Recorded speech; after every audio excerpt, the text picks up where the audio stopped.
Well, it's very nice to be here. I've been asked to sing a verse and chorus of a little marching song of mine the boys adopted more or less during the war. I don't have to tell you I'm not much of a vocalist, but I'll do the best I can with it.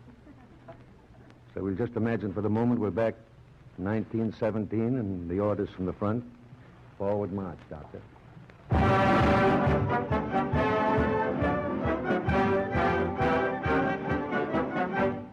Johnny, get your gun, get your gun, get your gun. Take it on the run, on the run, on the run. Hear them calling, you and me, every son of liberty. Hurry right away, don't delay, go today. Make your daddy glad to have had such a lad. And tell your sweetheart not to pine, to be proud her boys in line. Over there, send the word over there, that the Yanks are coming, the Yanks are coming, the drums coming everywhere.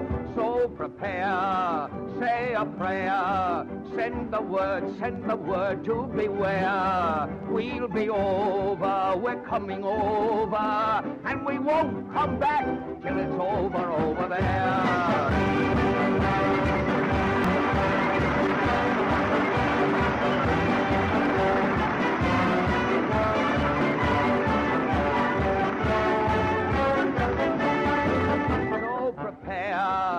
Say a prayer, send the word to beware. We'll be over, we're coming over, and we won't come back till it's over there.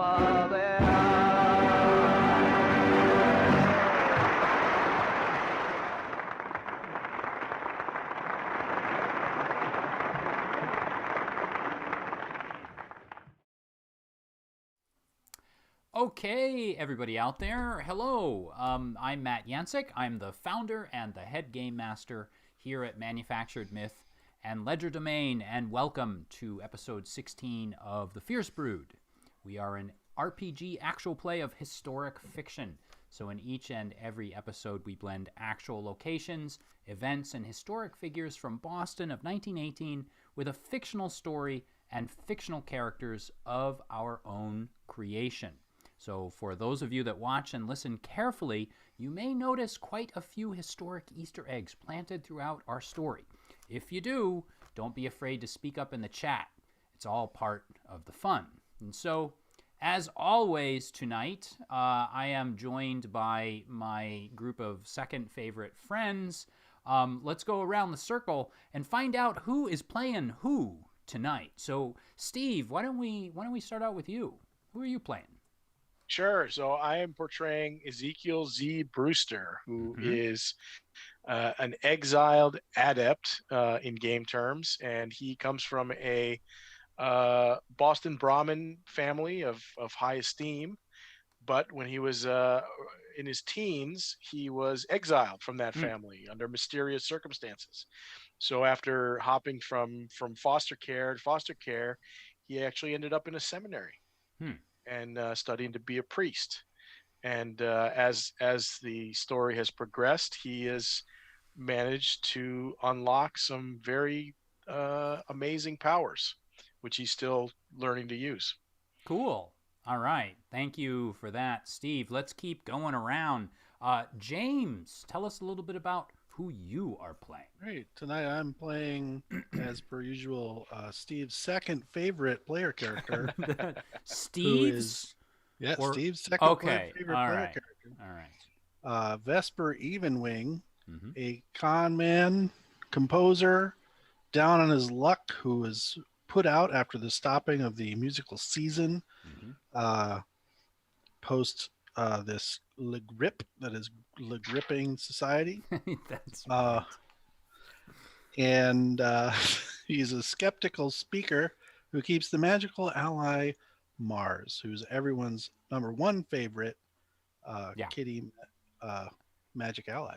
Yeah, I think that's safe to say, but cats are kind of like on a different level than all of us. So yeah, I can we're probably their second favorite species after perhaps, I don't know, Maybe gorillas? I don't know. I'm just throwing that out there. I'm making a Coco's Kitten reference that probably nobody understands. But at any rate, let's keep going around. Next up, we have Frank. Frank, you want to tell us a little bit about who you are playing tonight?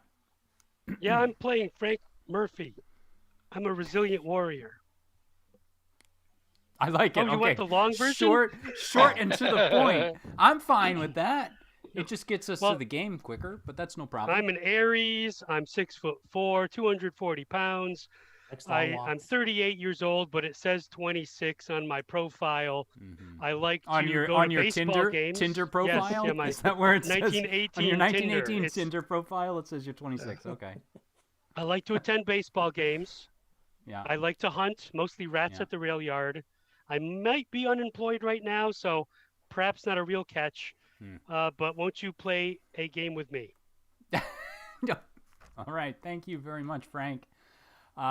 Just so everyone knows, I'm going to be role-playing for our one-shot this month, a session of the dating game for 4 lucky contestants. I'm just kidding. I'm not actually doing that at all. I'm sorry. I'm just digging really low into the barrel tonight.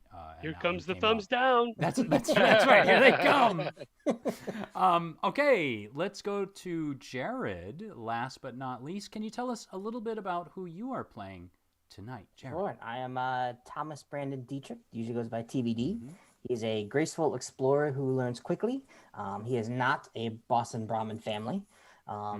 Came from New York, has now moved up here to Boston, and actually ends up now having pretty much the job that he's always wanted. He gets to do all the traveling and a little bit of fighting, a little bit of investigation, learning new cultures. It's been a great couple of days for TBD. Yeah, actually, that's true. And I know we've said this before, but now that I think about it, this would be kind of like a dream come true, right? This is sort of a discovery, unparalleled. Whole new world and explore. Yeah.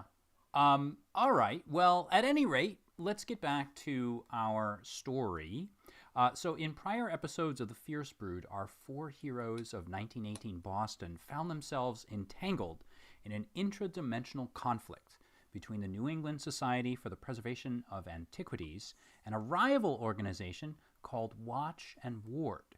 So after battling a member of Watch and Ward by the name of Harold Coatsworth III, our heroes escaped to a strange, warped version of Boston called Tremontaine, in a world filled with strange and exotic creatures known as Vagaver. So there, our 4 heroes encountered the writer, Mark Twain, the actual Mark Twain, who revealed himself as one of the key leaders of the New England Society for the Preservation of Antiquities. So upon returning to Boston, however, the 4 discovered that months had passed on Earth. It was now mid-November, the Great War had come to an end, the pandemic had gotten worse, and the world had moved on. Tasked with locating and possibly eliminating Harold Coatsworth III, our heroes investigated Boston's Sunshine House, a home for wayward children, which they suspected to be connected to Coatsworth and Watch and Ward. So there, a nurse they'd met earlier, Madeline Stillwell, introduces them to Humbert Pantsman, leader of the Sunshine House and a dead ringer in appearance for Harold Coatsworth III. While searching the bowels of the building, the 2 uncover a laboratory where it seems clones of homeless children are being fabricated. Meanwhile, Vesper and Dietrich follow their own leads to the Purity Distilling Company on the north end of Boston and discover a clue. Trucks from Boston Standard Shipping are bringing a mysterious cargo onto the grounds, transporting it from Commonwealth Pier. Later, all 4 finally confront Harold Coatsworth III in a battle on the lawn of the Boston Public Library. They manage to repel Coatsworth, and then Vesper, using his ability to open doorways to Vagaver, confirms a startling fact. Agents of Watch and Ward are working with the Germans, or so it seems. Going into hiding along with Madeline Stillwell, who the 4 investigate Boston's Commonwealth Pier, where they discover that strange shipments of encephalopowder and a creature called the Exy are moving back and forth between Earth and Vagaver. Most interestingly, they manage to capture 2 creatures called Exy, which feed off the spirits of the dead. They learn this later when they take their Exy into the heart of the Fierce Brood's lair, there in the Boston Underground, where they watch several Exi devour the spirits of 4 World War I, Great War, soldiers. And so this is about the point where we are at in our story. So I'm going to I'm going to turn this over to my players and ask if there's anything you want to add or clarify, question, comment on, or complain about. Complaints are always welcome. So, fellas, what do you want to do now? What do we want to talk about? It could be nothing at all. No, so we're all now in this basement, right? Again. Essentially, you have ended the last adventure in what I'm just now calling the lair of the Fierce Brood. It's an underground area which you were told to sort of go to on the north end of Boston. Right. You got any food down here? There most assuredly would be food. So we went into this room, then we transported to the front, and now we're back into this room, right? Yeah, and something that you may want to remember and that you would probably understand is that essentially fighting had stopped. So whatever fighting you were involved with when you were transported overseas was probably not real fighting. Or maybe it was. But at this point... Except it ended with a couple of the soldiers who we were playing the roles of in this space and meeting some Exes. Yeah. Yeah, so essentially when the 4 of you were kind of deposited in the lair, which now kind of looks a lot like an arena, the Fierce Brood, or at least certain members key of the Fierce Brood, were there waiting for you, as if to receive you. And when you got there, when you dropped in, so did the spirits of those 4 soldiers that you seem to inhabit the bodies of. And then the Exi kind of crawled out of the shadows, 2 from the shadows and 2 from Vesper's watch, which he hasn't kind of revealed to anyone at this point. And they devoured those spirits.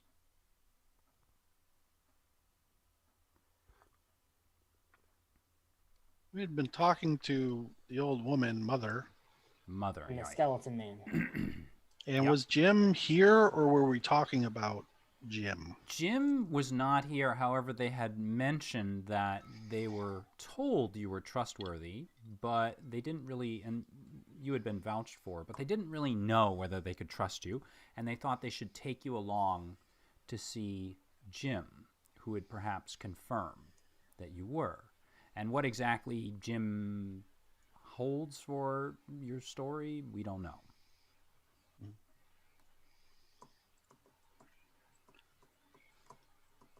Yeah, I guess we can roll right into it then. So then with that, what happens is the crowd, at the mention of Jim, begins to echo his name all through the crowd. His name over and over and over again. But this time, it's not a joke. And the last time you had mentioned Jim, they were sort of seemingly unimpressed. They were sort of making fun of this. But at this point, at the mention of Jim's name, it suddenly holds a lot more weight. And with that, the lights in the room begin to dim. And many of the people that are in the stands of this underground arena begin to sort of file out and disperse. And they're all speaking kind of like to each other as they leave. And stepping forward is the chitinous man, the tall, thin man who looks almost like he's covered in some sort of white bleached armor. He steps forward and he leans in to look down at each one of you.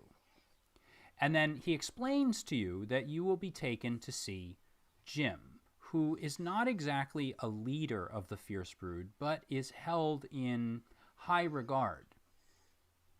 And that you need to essentially behave yourselves, and any false moves will be met with perhaps violence.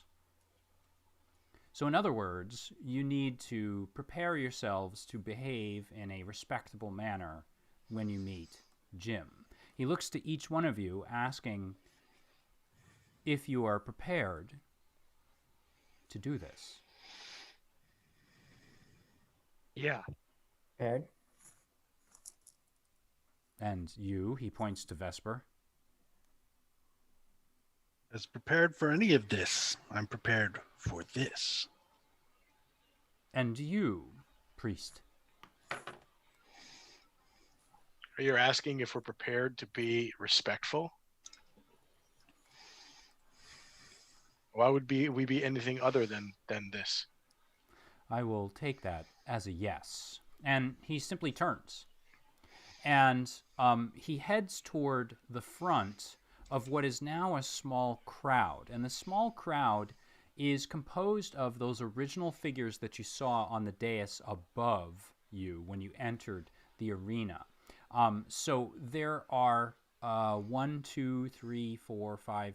6 distinct figures that sort of move along with you and form around you.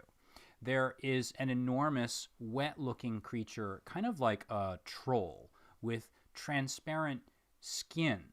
And this creature is just sort of taking one large oozy step after another.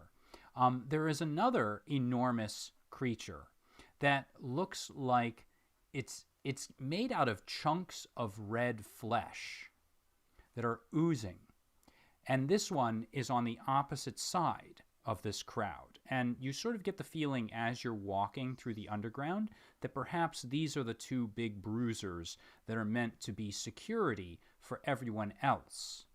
There's a small, well, not small, I'll say petite woman who almost appears to be a ghost floating along with the group. And then someone I mentioned before, but I don't think we went into any sort of real detail in. There's a man that's wrapped in a patchwork of bandages, almost like a quilt, and he carries 2 meat cleavers, one in each hand, and he's got a button for each eye, but no facial features. And then there's another creature, humanoid, and about your size, with 2 heads, one growing out of the side of the other. One head is male, the other one female. And then along with this group, you see, well, something kind of curious. You see what appear to be, what look like, they look like soldiers in a way, but they're not quite soldiers. They look like almost living dolls, human-sized. And they step out of the shadows, and when you get a quick look at them, they appear to be wearing the doughboy helmets, and they even have the backpacks and a rifle that's slung over their shoulders. And they wear the boots that you would expect a soldier of the Great War to be wearing. But there's something about them that almost looks artificial. And together, as a mass, they march you through the tunnels of the underground. And the weirdest thing about all of this is as you're marching through, you notice that there are actually windows. And these windows look out over something, well, no Boston you've ever seen before. And after a few minutes of being taken through the twists and turns of Boston, of the tunnel, you realize that you must be looking at Tremontaine. Every so often you take a corner and you're looking out over a city, but the city actually ends, and there's nothing but space before you can see off in the distance another leaf, with a leaf of what would be Cambridge or some other part, the north end or the maybe the downtown area of Boston. But these are odd images that don't make any sense, but they make kind of a patchwork sense. And you twist and turn through the halls until you come to a room with a large arch. And you enter the room, and it feels like you've been in this room before. And taking a look around, you see shelves that go up into a ceiling that's 2-3 stories up. You see windows with shafts of light. But it's strange. There can't be any light unless you've just sort of climbed upstairs. It doesn't make any sense. It doesn't make any underground sense anyway. And there, at the very front, at the very end, opposite of this doorway that you've entered, you see Jim. And you, Dietrich, recognize him immediately, and maybe it takes the other 3 of your companions a little bit more time. But he's there. He's sitting at a desk, poring over a book, reading, and the scuffles and sounds of footsteps on the underground passage, if this is indeed an underground passage or an underground floor, catch his attention. And he looks up, and he looks to the group, and then Mother, the female, the woman with the robe, whose face you haven't seen yet, she breaks off from the group. She goes up to him. The 2 of them embrace. They talk for a moment, and then Mother comes back, and she dismisses the soldiers, and she dismisses many of the group, except for the chitinous man. The man that's covered in this white, bleached armor, as if it were part of his body. And now, it's just the group of you here. You 4, Mother, the chitinous man, and Jim, who urges you to have a seat. How are the 4 of you? It's so interesting to see you here. I knew you were coming, but I had no idea that it would be quite so soon. Please, have a seat.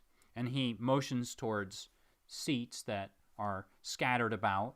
And you get the feeling as you take, I assume, your seats, that you're in some musty, old, almost like a library.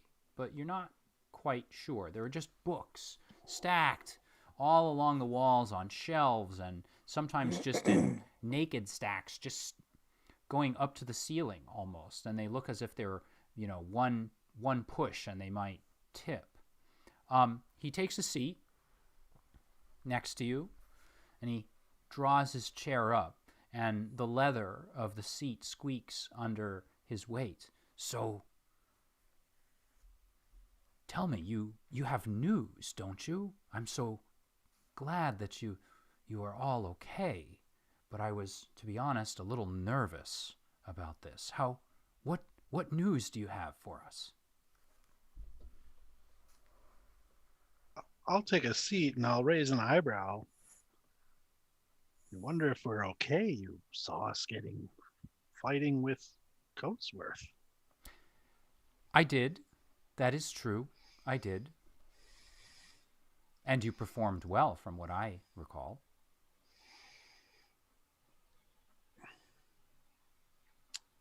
Indeed. Well, we have since found of a terrible operation that's happening under your nose here in the city.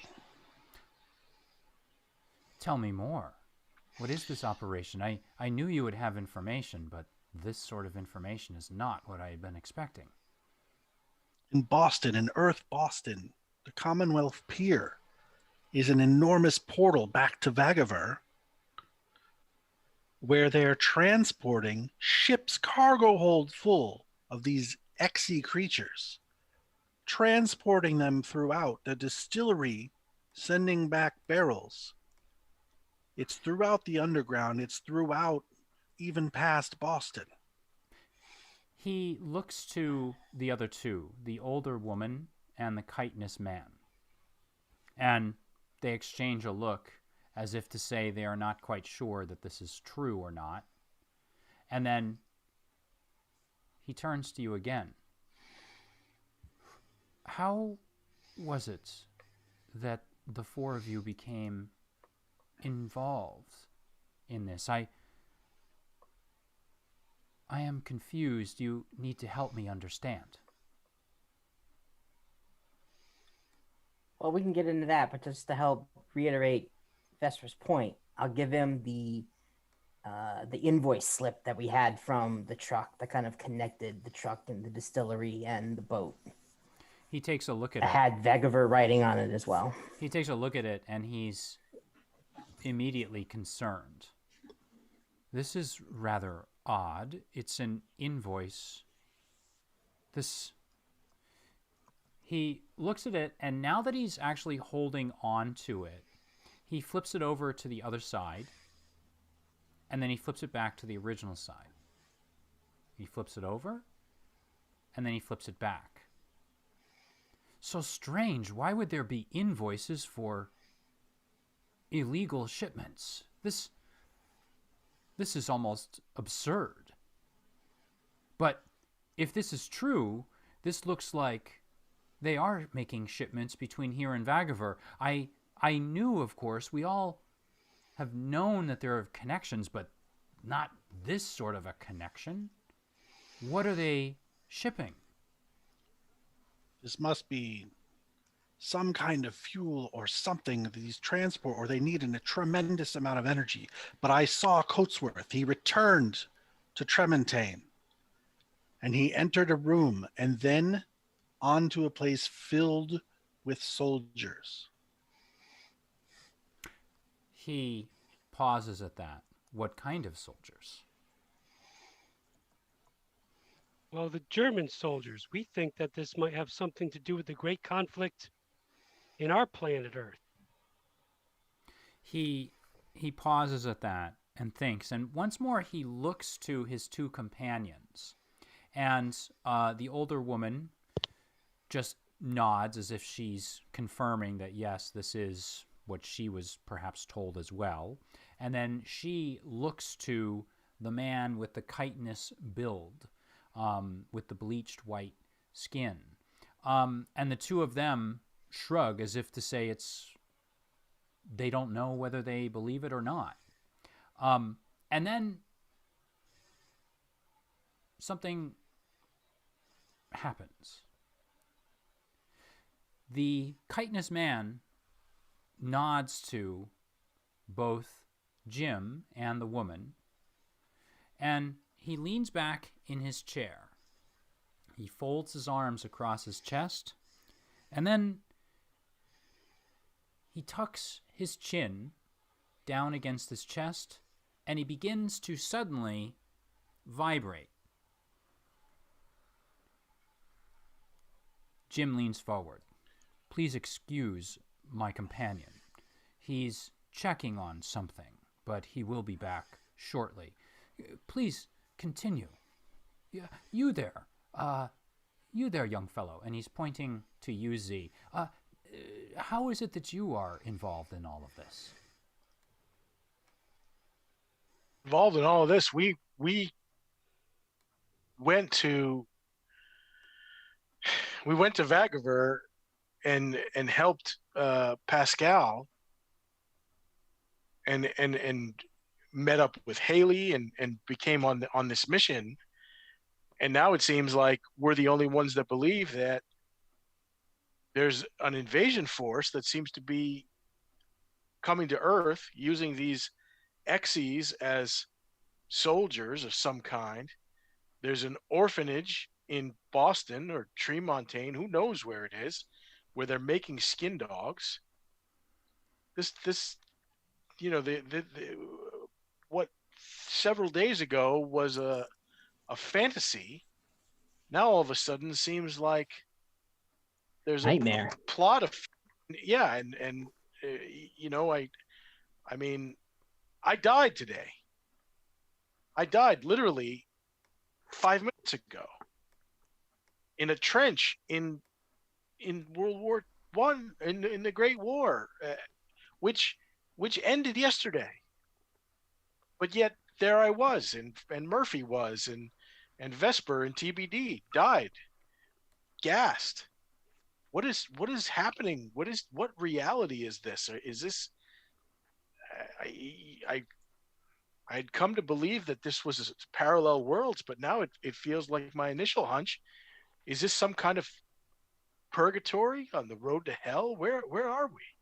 Who are these other creatures? Who is this brood? So, none of you have been told about any of this, it seems. But perhaps it was for the best. Perhaps it was for your own sanity. First of all, I need to apologize. All four of you should not have become part of this. I can tell by looking at each and every one of you that there's something that each one of you possesses that is special. I'm not quite certain what that special thing is. And I want to tell you exactly what's going on, but the truth is, I don't exactly know. Even these two that you see here, and he points to Mother and the now vibrating man, even they, the truth is, don't exactly know. He stands up and he starts to walk across the room. And he walks over to a stack of books, and there's a mighty tall stack that goes, it goes ridiculously into the air. There are no ladders in this room. There's no way of telling how those books got stacked that high. And he runs his fingers along the spines, and then he selects one that's about at eye height. And then very carefully, like you were playing a game of Jenga, he yanks the book out, and all the books above just drop just in maybe 1/2 to 3/4 of an inch. That's a neat trick. He smiles and laughs at that. And then he walks over, sits back down in his seat, and he opens the book. And when he opens the book, another of those light sculptures unfolds itself out of the pages. And this is a light sculpture with a sphere at the center and 4 rings that are slowly revolving all around it. And you recognize this basically as the shape as Vagaver. And he explains that Vagaver is like a valve between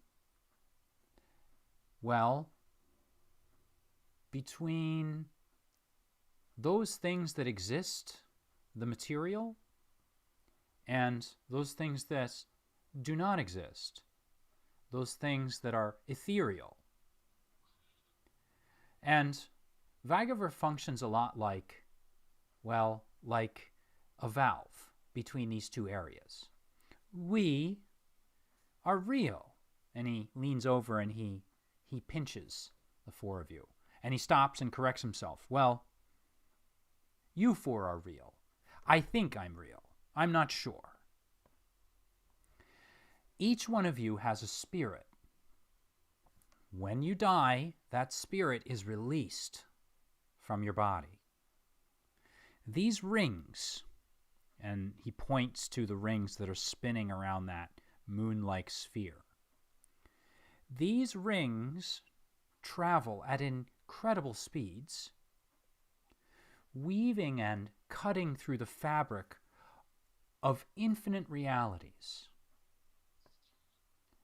And when they find a spirit that is untethered to its body, they collect it and they send it from the real world to the ethereal world. Material to ethereal. And over time, this cycle happens again and again and again. There are infinite worlds. And he steps back and waves his hands over the book. And then what you see is what looks like Earth. And then another Earth, and another Earth, and another Earth. And they keep multiplying in a large ring that starts to move around the room. And each Earth is a slightly different color. So it almost looks like you're looking at a spectrum as it goes around. These are simply the number of Earths that exist. And we are on this one. And Vagaver is either the largest of all things in creation or the smallest. But either way, every living soul must pass back and forth through Vagaver. And that is what Vagaver is. If you want to call that a purgatory, well, perhaps to you it's a purgatory. If you want to call that something else, that is also up to you.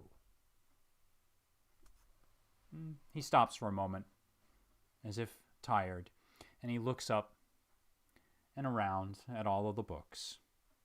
Meanwhile, the vibrating man keeps vibrating, and the woman in the robes, whose face you still haven't seen, simply sits patiently waiting. So was Coates then trying to control the flow of souls and possibly direct them where he wants them to go? You said he's with Watch and Ward, did you not? Yes. It's possible. We are not privy to such things. We are members of a group of pariahs banished from Vagaver thousands of your years ago. We essentially are refugees here on Earth that have lived in hiding for those thousands of years, those of us that remain, at any rate. The family that we freed, they were the FiERCE BRooD. Where are they? You must be talking about that family whose name the game masters forgot. Couldn't find it either. That's Childs. what the Childs family. Childs that's right. family. Okay, right. Thank you. Lizzie and somebody. Good note taking, James. Yes, the Childs family. They are here. They vouch for you. We were sent here for safekeeping, but don't you see that there is more to do? There is a danger, well, to everyone, and time is quickly passing. And certainly you must have suspected something, having set up the society and having Langdon checking up on things and watching over things. Langdon is an overseer. We are not. Well, we have not been warriors for many, many years. As I mentioned before, we're really refugees now. We were beaten down, we were chased, we were hunted for hundreds of your years. And we landed here in a nice, safe place where we have remained hidden. We never fooled ourselves into thinking that there were no connections here to Vagaver.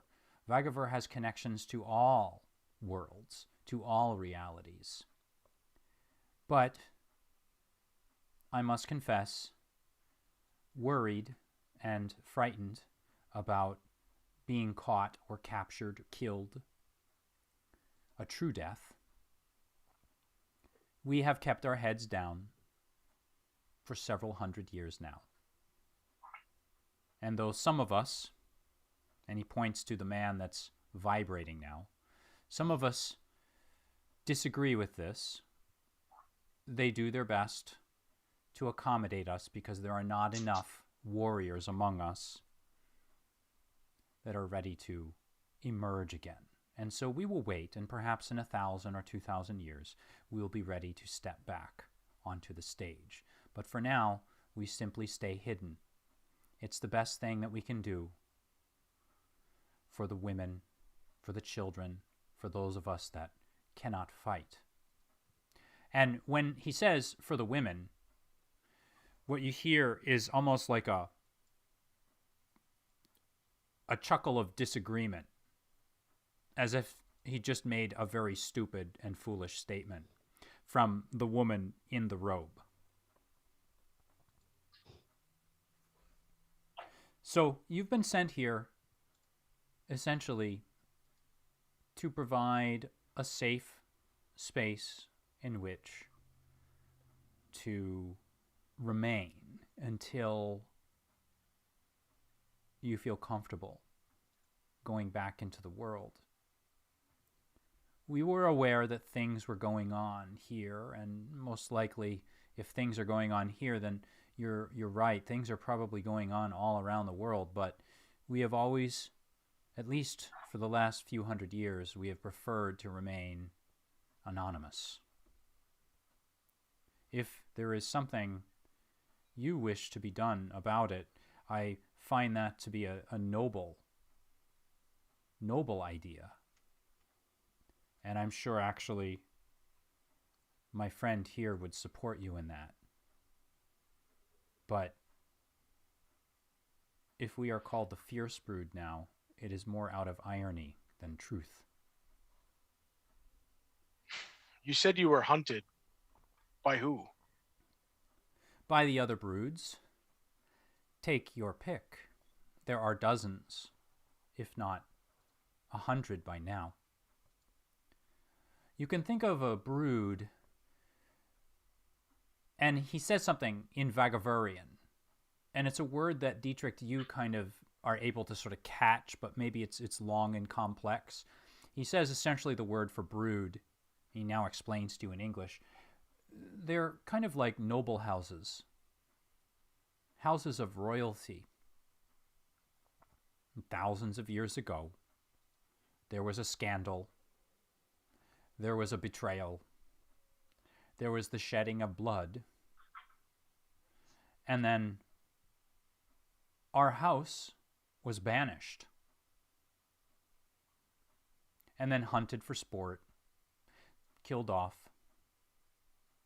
And we retreated to the shadows. But then when they continued to hunt us, we were forced to take other steps. And we scattered to different realities, to different locations. Some of us had more success than others. We're one of the success stories. And he looks over your shoulders out at the ridiculous underground that just looks absolutely like miserable life. And he looks out actually through the shafts of light. It looks beautiful, doesn't it? Those shafts of light. But it isn't real. And he waves his hands. And what you actually see is just like this ugly sort of underground wall that's been built there, where all of the windows are. They suddenly just sort of dissolve. It's all an illusion. We're not really in Vagavur. This is just simply to keep our spirits up in hopes that someday we will truly be able to return. We do have passages to Vagavur, and that's how you got here. There are containment fields in these passages. You may be wondering how it is that you moved into Vagavur without any time displacement. These passages are built through containment fields that keep out the time distortions, the waves and displacements that would cause the differences between Vagavurian time and Earth time. I know, and I was told by a few that were watching you before that you were a little worried about heading to Vagavur, but we're not actually there right now. You don't have to worry about that. And then he looks around the room and... Can that be replicated and because the containment fields be used other places, does Coatsworth use this as well? Most likely, others do have this ability. We have a few people Is here. it a natural ability team. or a technology? It is a combination of both. Our team is a small group that is able to generate these fields. Though it would not surprise me if through technology these containment fields can be generated. So how does Coatsworth fit into this? When we first met, and I point to the chitinous man and the old woman in the basement at Fenway, he was there. Is he Fierce Brood as well? He was once Fierce Brood, from what I have been told. He is a pariah among pariahs. And I'm not sure if that rings a bell. I thought I had used that description before. But he tells you that Coatsworth was banished from the Fierce Brood hundreds of years ago. And that he really doesn't know what Coatsworth has been up to, but he would not be surprised if Coatsworth were looking for perhaps some sort of revenge. To end the Fierce Brood, perhaps. Perhaps, or maybe to help his own group succeed. I think here he is thick in the throes of doing something like that. Jim nods, and when you say that, the woman with the robed or with the hooded facade looks at Jim. And there's something about her body language that just tells you she's sort of imploring Jim. Come on, Jim, let's... I'll take advantage of that a little bit. Yeah. To see through tricks such as lies, deception, and illusion, especially with these two in terms of really with withholding. Yeah. Right. So, just to explain to people at home, I assume you're using intellect for this. Is that correct, James? Yes. Okay, so for the Cipher system, Cipher works on in a really cool way. It's a very basic system in which tasks are assigned a difficulty from 1 to 10, and I, as a game master, pick a difficulty, 10 being the most difficult, 1 being the easiest, and 0 being no roll at all. And then I multiply that number by 3, and that becomes what's called a target number. And then the players try to roll a d20 and either match or surpass that target number.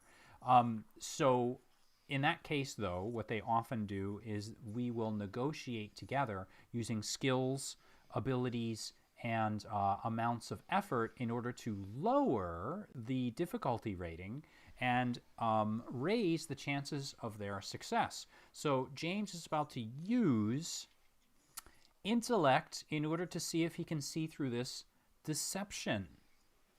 If there is deception. I'm not saying there is. I am specialized in seeing through tricks. Nice. So it's 2 levels, easing the task by 2. Let's see. I don't think I really have an asset in this regard right now. But I will add 2 levels of effort. Got it. Nice. And then I'll roll poorly as per usual. Well, we'll see here. Let's start off with a great roll. 12. Ooh, Oh! nice. They are definitely hiding something. Okay. There's something going on here. The feeling is not to you that they're being deceitful. They're just not telling you everything. Okay. That's all. And it's coming, and the woman is the one that seems like the, I'll just say this. She seems like, not the weak point, but she seems like the more obvious rift here, if I could use a reference to another game and to a real word. All right. I want to try and like catch TBD's eye, because I know he's rather privy to these things. Mm-hmm. With sort of like, the old hairy eyeball, the high sign kind of a thing. Yeah. But I'm going to take this opportunity right now, as I'm considering this, to use my ability of read the signs, which I can examine an area and learn precise, useful details about the past, if any exist. Cool. And I might ask the GM up to 4 questions about the immediate area. I like this. Which each requires its own roll. Oh, I love this. Yeah, let's go. I guess, do you have to tell me, like, are you telling me one by one what each of the 4 areas of the room or of the place are, or? Yeah, however you would like. Yeah. Useful details about the past, and I might have some different. I like this. Interpretations of what examining the area and the details about it might be. But so first, is this place in Earth or Vagaver or somewhere else? Right, so you want to really know if he's like telling you a half truth or something like that. Okay, do you want to roll for that? Precise, useful details. Yes. And what we can do is we'll do all 4 rolls, and if any rolls like affect prior rolls, I'll just sort of amend them. So you know what I mean? Okay. Yeah. So I was just going to ask, did you want to try and ease the task or do anything like that? Oh, okay. Yeah, I guess I should then.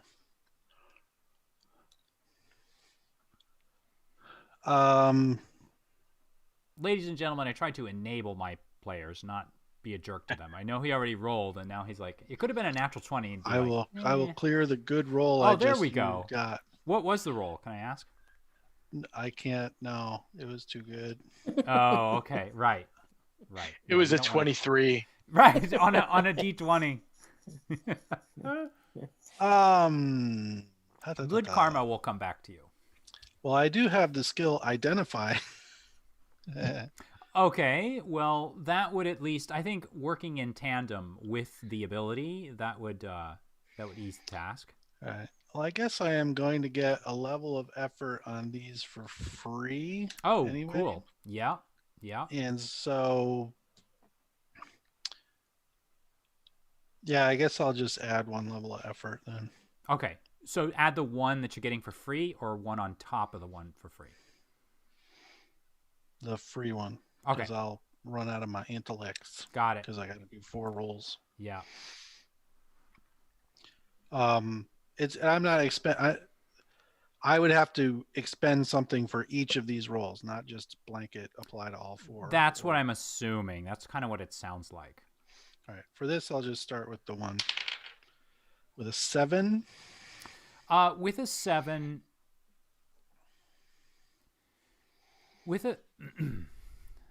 looking around, here's the thing. I don't know if you recall this, but when I described where you were moving in the last game, what you saw were like these kind of glowy areas in the corners, like areas that were kind of like not sprinkly, that's kind of sparkly.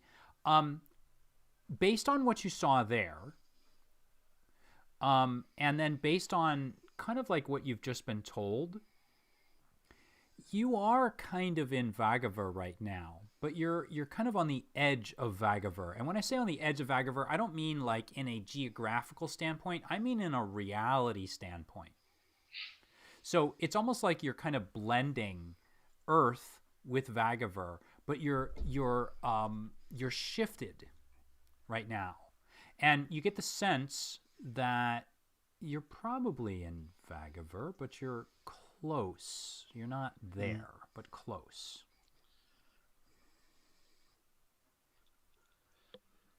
Next question. All right.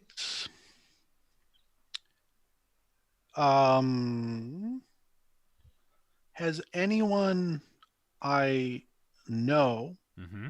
of or have met recently, etc., Mm-hmm. been in this room? Oh, I like this one. Okay. Such as Coatsworth, Farley, and Right. Haley, and people like that. Good guy or bad guy or Yeah. in between. And for this, I will expend 2 levels of effort. Oh, I like. Okay, go ahead. Yeah, 2 levels of effort. 18. Nice. Yes, this is very nice. Farley has been in the room. Also, Mark Twain has been in the room. And give me one moment. Let me think about something because I'm building an idea in the back of my head and I'm trying to figure out if this makes sense or not. I mean, not if it makes sense. Of when? No, you're not there. You're not in his brain. Could be. I got octocoms. Unless does the thing tell you the when? You can look it up. Well, it's useful details about the past of this area, so.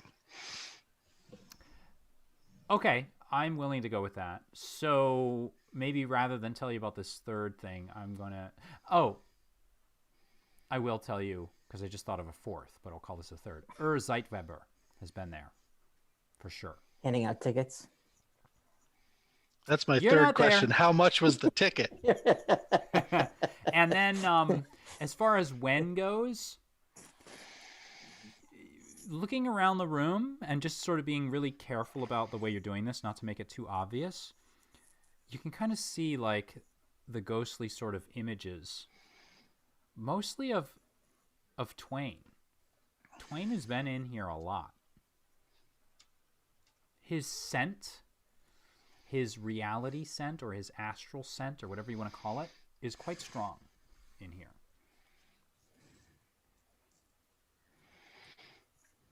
Which third question? Has any of the information that we have proffered here been presented in this room in the past?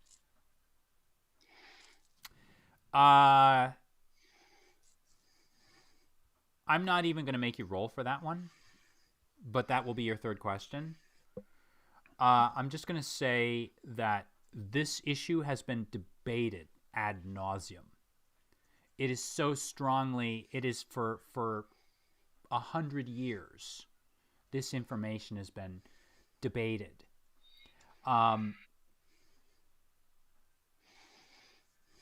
Yeah.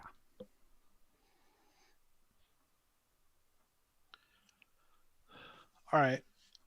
I don't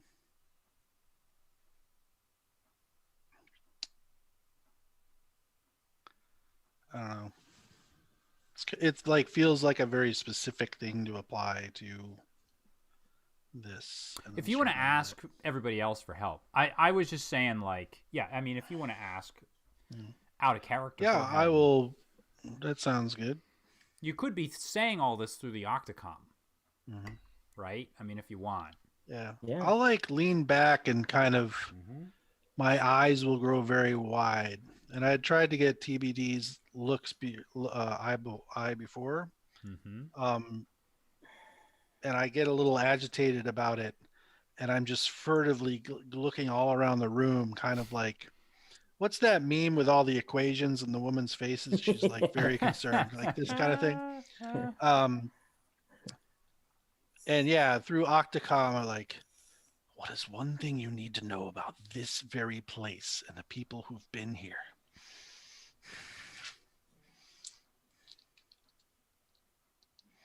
So you can't speak up now. Is that it, Dietrich? Suddenly, when you're asked a question, you choke. I have 17 questions, part A. Right. Oh, are you just collating data? Right now, I don't know. You can ask the other guys. I mean, it's totally fine. Well, it's conceivable that you're octocomming everything. I would just waste the question. Where's the food? Bacon. Do you have surf or turf and or both? I don't know. It's going to be more selfish at this point. Like, why are they reluctant to help us or get us involved, or what do they really want from us? Maybe or they don't trust us. Why aren't they more actively fighting if this is such a long-term issue? Let's have an Octocom discussion right now. Just a real quick one. I will. I don't know if I should allow this, because I had opened this up for a little, like a few quick little things, and I feel like the floodgates are like the dam is just broken. Yeah, now well, you called me out, so why don't we have a meeting? Dude's vibrating over here. Right. Mother's just kind of staring. How about this? If you wanna, you could distract him or do something. I'll allow a conversation if you can get him, if you can peel him off of you guys. As soon as I hear Murph start talking, I'm gonna stand up and stamp my foot down and just say, "You're hiding an awful lot, Jim." And you can talk underneath all this is going on. Oh, well, you're just doing distraction? Vesper is making the... You can spill a tray of cakes or something. He steps backward and he's taken aback. He's like, "What? Why did you just jump up and say that in the middle of our quiet conversation? I don't understand." And then I assume you're going to keep talking to him as Murphy feeds you a question? I'm not... It's more of an observation, the fact that this guy Jim and this whole Fierce Brood seems to think that we're going to get sequestered away here in safety for some indefinite period of time until we, quote unquote, feel safe again. But I don't know. It seems like unless this whole conflict is resolved, we'll continue to be in the crosshairs of Coatsworth and his weird cronies. And so we were recruited in part or in thought to help out in this, let's call it a crusade or protection. So do they not trust us? Do they think we're weak? Do they not think we can't be fierce on their behalf? I don't understand why we're in a safe house. Yeah, I would agree with that too. We need to be doing something more than just sitting here. Okay. See, that's a good point, though. What is the deal with Coatsworth? Why was he in the basement? I've got my fourth question. Okay, all right, because we're having like a sub discussion. That actually is fine. They're all talking, and while that's happening, right? Go ahead. And I have a finger in the air like this. You cut him off on the intercom. And they can keep talking, but I'm. Oh yeah. And my next question is going to be, have we been the subject of discussion in this room in the past? There you go. Okay, go ahead. How are you going to... I said, keep it personal. Yeah,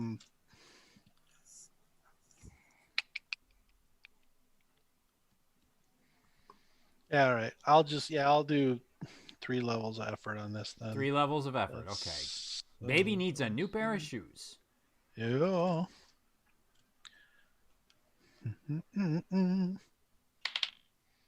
It's another 7. Yes. And not just you, but you in relation to you and others have been the topic of conversation here. All right. So boom, kind of back to the unless you want to. If y'all have anything more to say, go ahead, and then I'll continue on. Well, do you guys want to come out and ask him this stuff? Yeah. Yeah. Time to break the floodgate. So at this point, like, he's confused because Vesper jumped up and started arguing things, but then he checked out of the conversation while you two were mumbling to each other under your breath Yeah. No, I'm still standing like this. Oh, okay, you're still and standing. I want to say something, but I thought people were going to still say something. Oh, Sorry. are you gonna go? Is everybody No, just go gonna for it. break in and start saying stuff? No, Okay, Go for they it. were in the Vesper. Octocom conversation. Now Right. in the No. you're real saying it in conversation. reality. Right. Yep. Okay, okay, go shoot. Go ahead, I'm ready. Like, this area contains an awful lot of memories. I can tell that we've been here before in your mind, in others' minds as you talk about this. I can tell that even the people we've been with, be it Haley and Farley and Zeitweber herself, have been here in this room. Twain himself must have been fairly recently. Between this place that's between Vagaver and Earth. We're in neither at the moment. He falls into silence as this kind of happens, and the woman with the hood lowers her head, and it's almost like she's kind of on your side when she does this.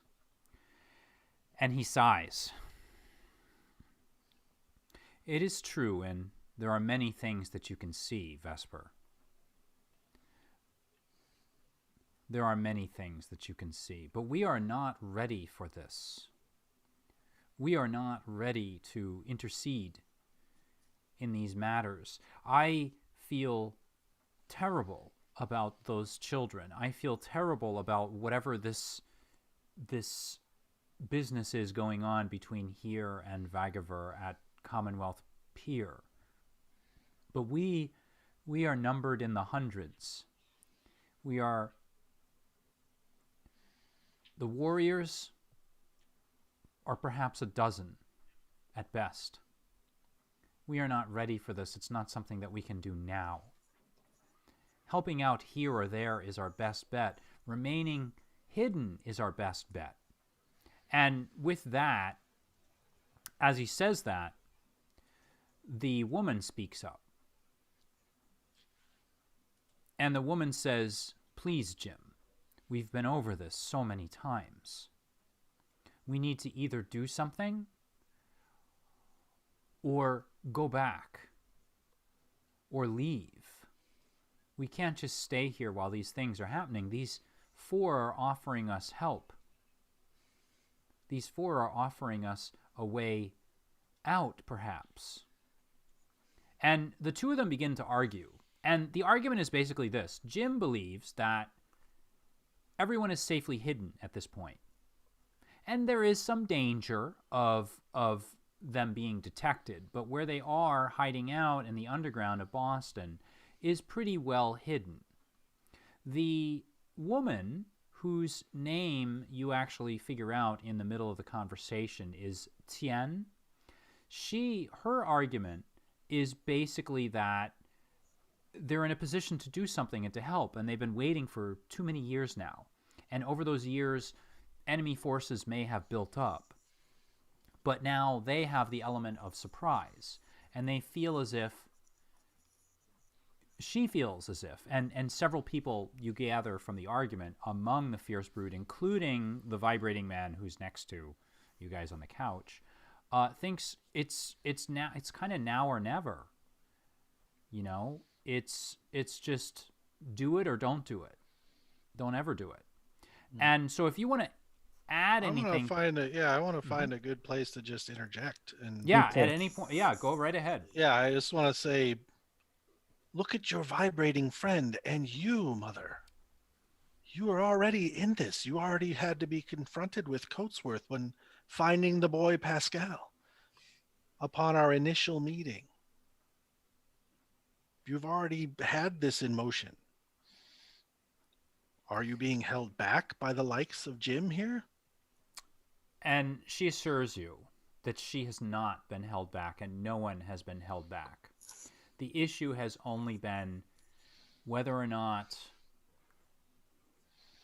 Well, she's worried, frankly, that without the support of everyone in the group, if a certain small pocket of them, 10, maybe even 20, if they reveal themselves by trying to do something, then they'll make themselves a target.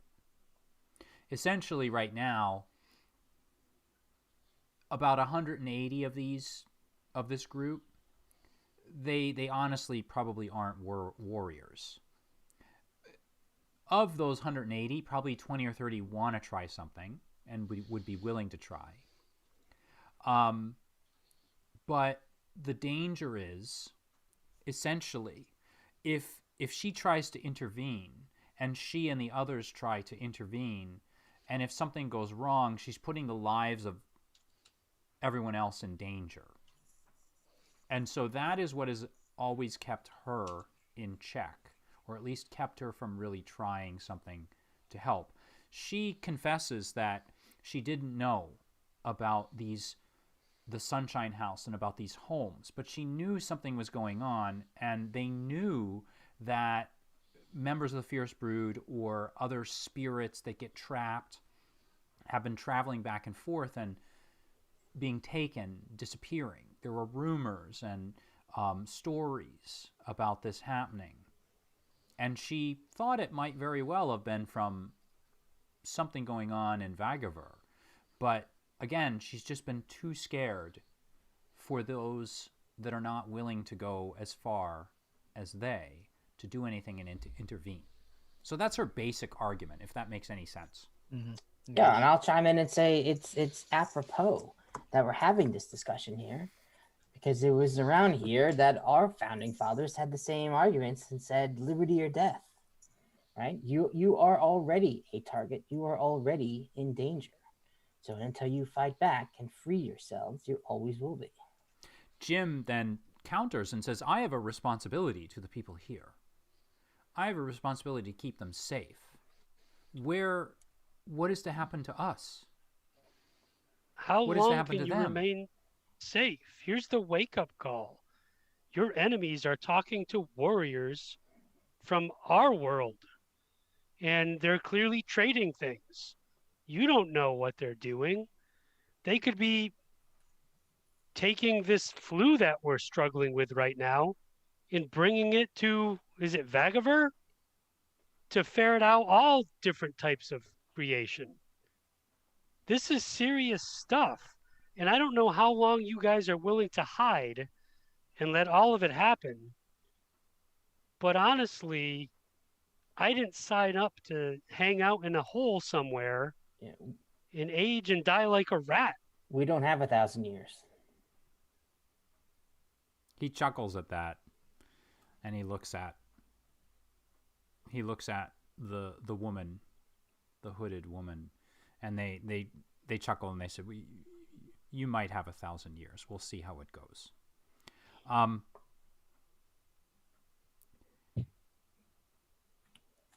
Unfortunately, I cannot speak for the group. Perhaps it's something I need to think about, and then perhaps an announcement of some sort might be made. But I honestly don't know. I can't guarantee that they're going to help. What you're talking about is stopping some sort of conflict, which is far beyond what we could... this is far beyond anything that the several hundred of us here could ever do. You're already basically involved. You're already most likely the targets of this conflict. It's true. Eventually, they will probably get to us. But our time would be better spent finding ourselves a new hiding spot than intervening in some intradimensional war. Are there no other broods that will help? When you say that, the woman nods. There may be some. And Jim looks very reluctant to hear that. He's very reluctant. this is something that's a decision that must be made by the people and not by me. I cannot in good conscience agree to this. If there's something you wish to do, if you wish to wage a campaign, I cannot stop you. I can't. Are there things we shouldn't do in danger to your group? If you do something, there is a danger that the four of you could be captured or could reveal some information about us. There's nothing. Look at me. Look at me. And he implores you. And he leans forward. And oddly, as you look at him, so he is a just to remind my players and to remind those watching at home, Jim is a probably mid to late 30s man. He's well put together. He's got some very deep looking eyes. He's a black man somewhere in somewhere like in his mid to late 30s. He looks at you. I am responsible for dozens of people, for the health and well-being, for their lives. If you had that sort of responsibility, would you make such a quick and easy decision? I am worried now. I am a good man. You have been vouched for. I cannot exactly explain why it is that I trust you. But I worry that your good intentions will get those lives extinguished. Or worse. It's also more than just about your lives. It's about everybody else. That angers him, and he points at you. You came here, and you were sent here. We have been here much longer than you. And of course you are guests, and you will be well treated. But you came to us in our position of safety, and now you are risking our lives. What do you wish to do? Do you wish to stop this war, this intradimensional conflict? What do you wish to do? You four warriors. I wasn't born on Vagaver. I don't care. I care about human beings, and I care about lives of people. I don't care what goes on in other dimensions. But it sounds like that war is coming here. And this earth has suffered greatly through a pandemic and through a great war that has claimed millions of lives.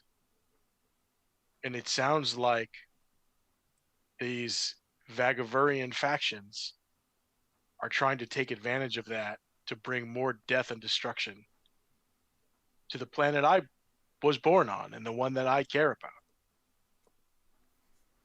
Now, I appreciate that for 1,000 years, which I still can't wrap my brain around how you're that old.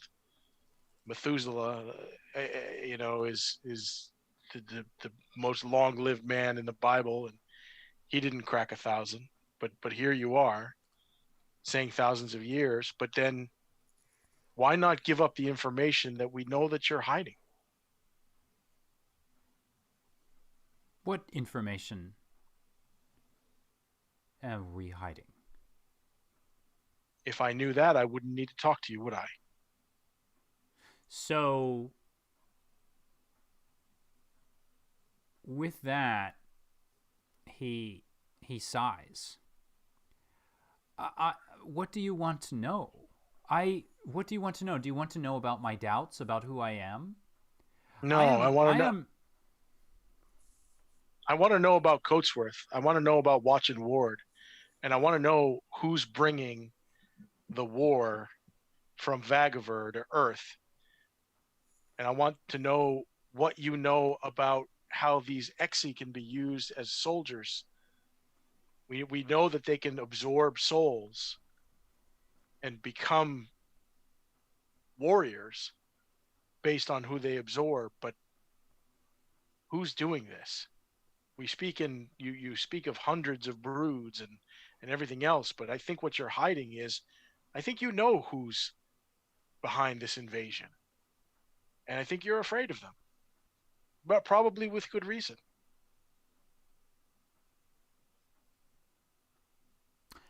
But if you have information that can help us stop them, we won't put you at risk. But right now you're putting our Earth at risk, which maybe it doesn't mean as much to you if you're not from here, but it means a whole heck of a lot to me. And even my family who disowned me, I don't want to see them wiped out by some alien force, alien creatures who themselves seem to be used against their will. The woman looks to him as if expecting him to say or do something.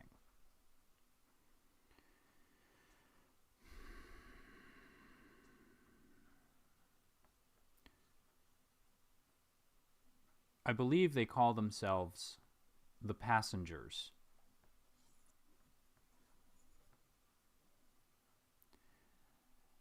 The Passengers coexist with the Exi. The Passengers ride like passengers within the Exi. The Exi are natural creatures that evolved over time on Vagaver. How do they evolve this way? That's not anything that I can explain. But they have a relationship with souls, essentially doing what you would call reincarnation. The Exi, hundreds of years ago, roamed Vagaver freely. And as the rings of Vagaver would spin, absorbing souls, sending them on their way to the ethereal world, sometimes accidents would happen, and those spirits would get caught on Vagaver itself. The Exi evolved as a kind of solution to that.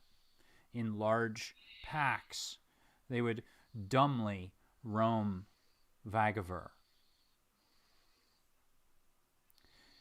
They would eat those stray spirits that got trapped. And I don't know where the Passengers themselves as a people came from, but they evolved over time. And eventually, they learned to use the Exi to essentially recreate themselves over and over and over again, to live forever. Thousands of years is nothing in Vagaverian time. Passengers, there are stories of passengers that have lived for 100,000 years. They used the Exi. They eliminated the Exi. They hunted them down, corralling them. And they kept only the greatest, only the best for themselves, so that they held a monopoly on life, on reincarnation. And if the Exi are involved, I fear that perhaps the Passengers are the ones that are at the root of all of this. And the Passengers will stop at nothing to protect their hold on immortality. The only way to achieve immortality is to remain in the Exes? They recreate themselves over and over and over again. Got it. They have technology and abilities. And in rituals and through technology, they rebirth themselves over and over and over again. And they control a rather large portion of the outer ring of Vagaver. And they once warred with a group called the Operati. But now a certain sort of equilibrium has been achieved between the two. But it looks as if perhaps, I don't know what the reasons could be. But if Exi are involved, most likely the passengers are involved. Exi no longer roam free on Vagaver. You said that you saw dozens of them in the cargo hold of that ship? Yep. They, for all I know, could be breeding or creating them here. You said they were coming or going? Coming here. And barrels of something is leaving. We haven't figured that out yet. Is it possible to make encephalopowder here? Not likely, but it's possible. Many of the raw materials are here on Earth. Perhaps they're bringing them from Vagaver, mixing it with something. I don't know. But it is a material necessary. The encephalopowder is necessary for the process of growing the Exi. Again, oh, everyone, if you could see our private chat. It's so much more exciting than the YouTube chat.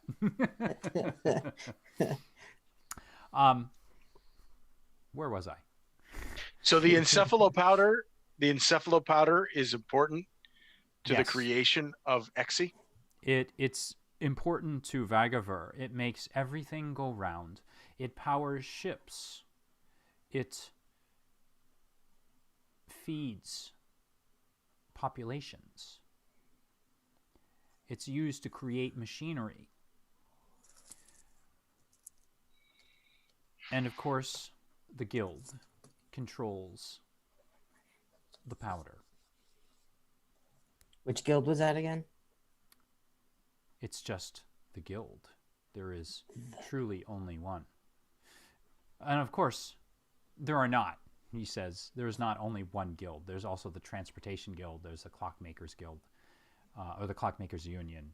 But when you say the guild, what they really mean is the guild for encephalopowder. They control the substance on Vagaver with a tight grip. Together, the Transportation Guild uses it to fuel their ships and indeed to fuel transport between dimensions, universes, and realities. To fuel abilities in different creatures. To fuel so much of life. There are many factions in Vagaver, all serve their function. And there's a natural balance. To upset one, and this is the woman. To upset one, though, perhaps we could upset them all, she says.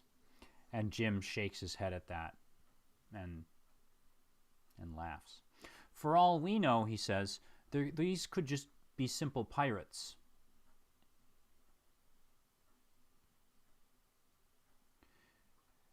No, I think it's Not best. likely. I think it's best for me to think on this, and perhaps I will announce it to the group, and then we can see what the group would like to do. But I can't speak for them now, and I cannot agree.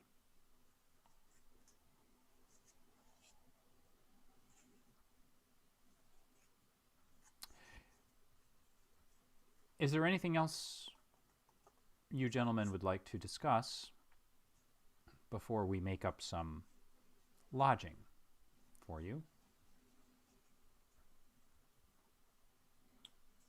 Are we free to come and go? You're free to come and go, and you'll be shown passage coming and going. We are not isolated here. You saw young Pascal and his friends coming and going. We can coexist here. You are free to leave if you don't wish to remain here. This is for your own safety. I must say I'm nervous, but you are vouched for, and I have that feeling. Well, I get the sense that we're going to continue on in our work here, and I don't want to put you in any harm. I appreciate that. In that case, if you do continue, I don't know if I really like the idea of you staying here, but... That was my question, yeah. I could perhaps provide a place to stay for a few days before you decide to begin whatever it is you're going to do. I can't guarantee anything, but I will bring this to our residents, our citizens of the BRooD. And something may change, but I really cannot say for certain. Do we need to discuss Madeline? Should we bring her up and let her know she needs a place and she kind of risked her life to help save us? And Madeline would be welcome here. So would the dog. Okay. So, as things begin to wind down, the vibrating man about time that phone call was over. Stops. Goodness. What did you just say? Are you whispering over the octagon? The vibrating man stops, and with that, he opens his eyes. And he looks at Jim, and he looks at Mother, for lack of a better term at this point. Tien. Oh, I'm sorry. I did tell you her name. He looks at Tien.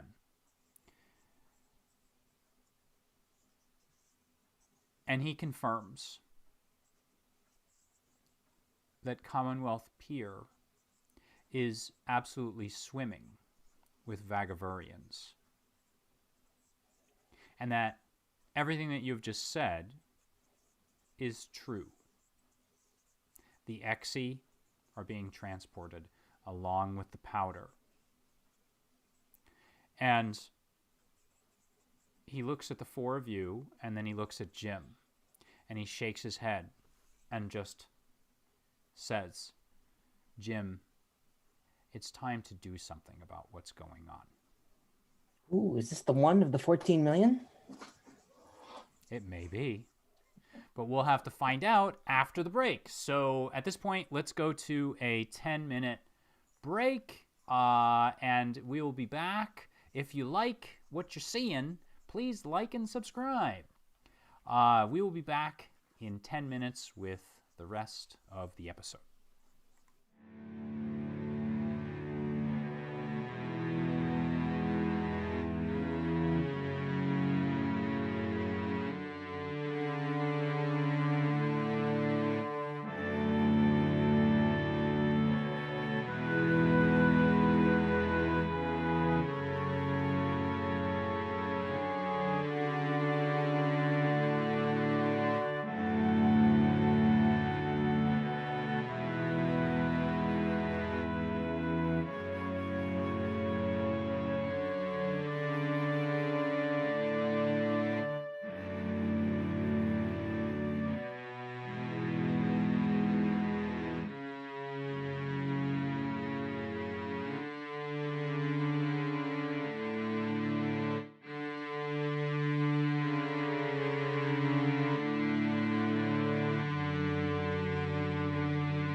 Okay, 20 seconds.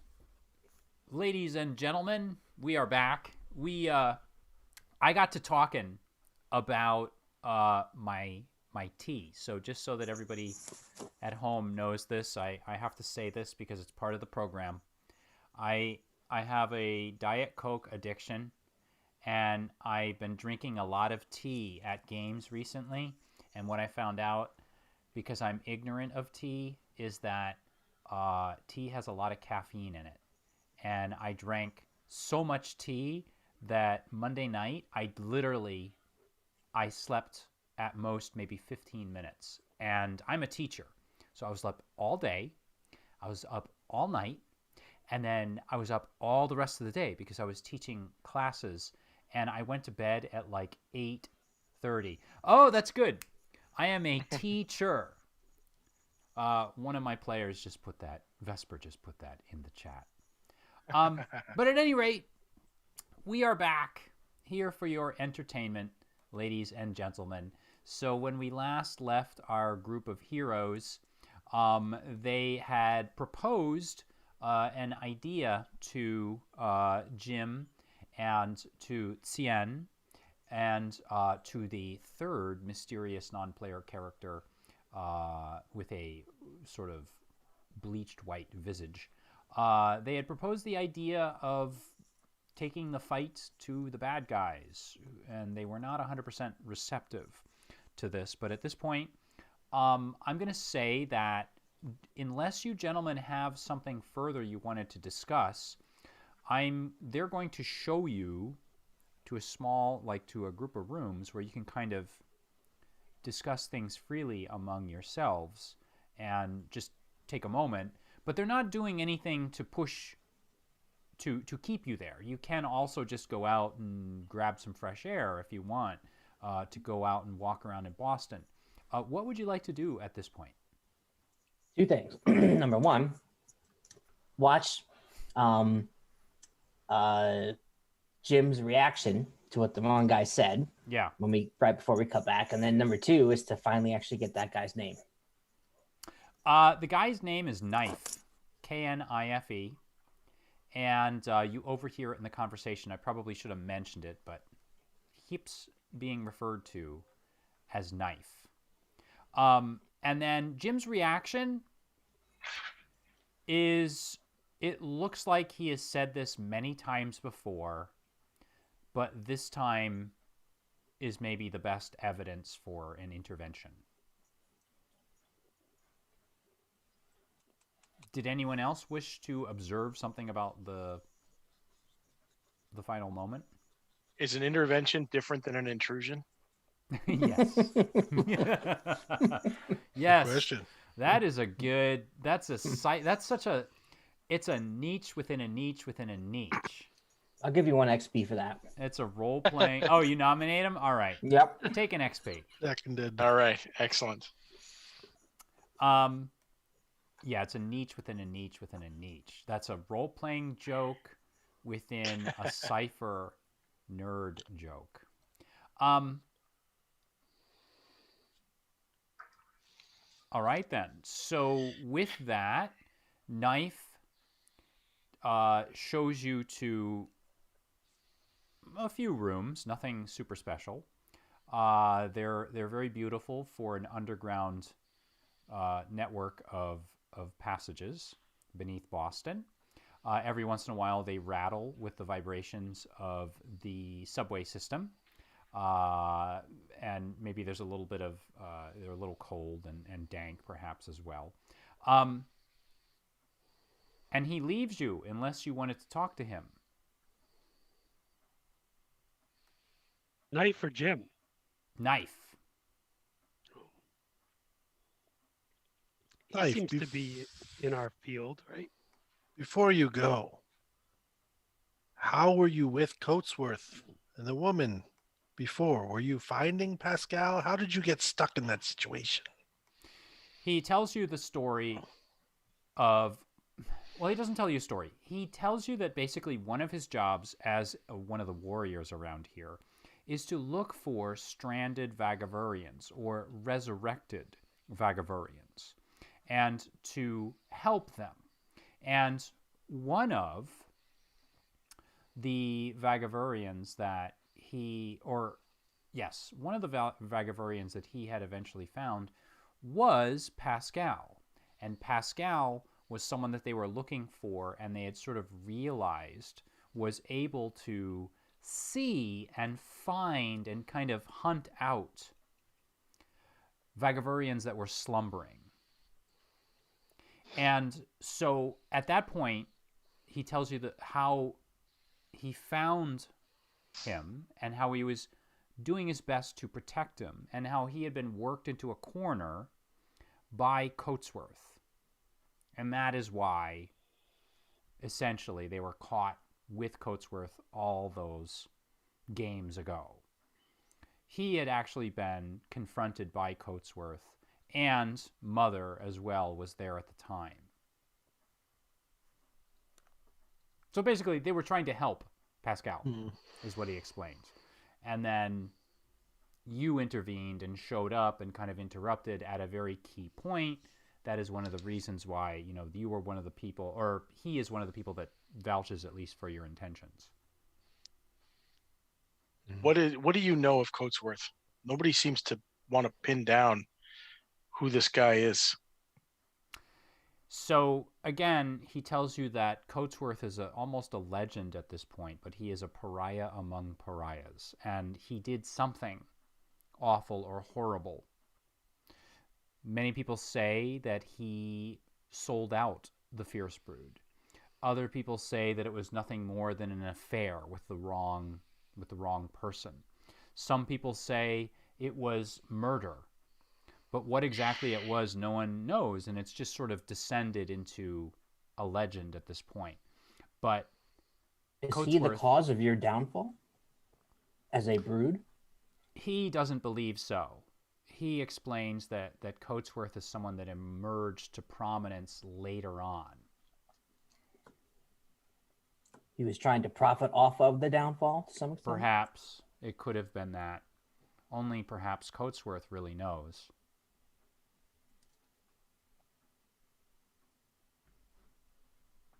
Do you know, is there any rumor on where he lives, resides, operates out of? The odd thing, he says, is that Coatsworth has been spotted multiple times, and the Brood does their best, at least here on Earth, to steer clear of him because they know how dangerous he really is. And so they keep away from him. And they keep eyes on him only insofar as to stay away and give him a wide berth so that no one accidentally bumps into him. Could he be in league with these passengers? It would not be beyond him. It is possible, though, to be honest, I think Coatsworth, if the legends are true, Coatsworth only answers to Coatsworth. Are you aware that he's involved in cloning? He's cloned himself, and that clone's at that orphanage. He nods and he says, yes, as I mentioned, oddly enough, this doesn't surprise me. He's been spotted multiple places at multiple times, which don't always make sense. It would not surprise me if he is working in league with the passengers. Perhaps his very being has been what you call cloned several times, and there are a few of him running around. It would not be the first time something like that has happened.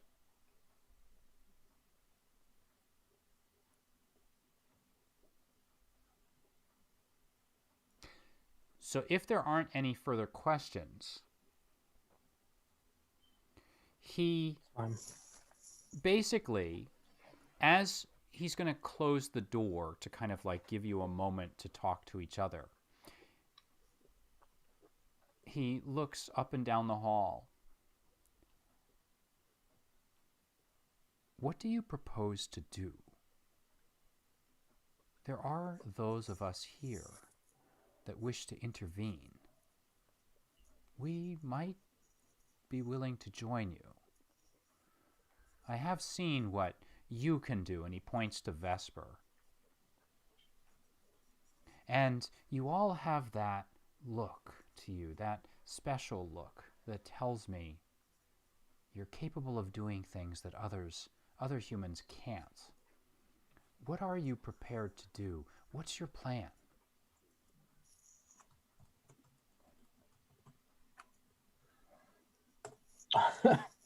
We've got.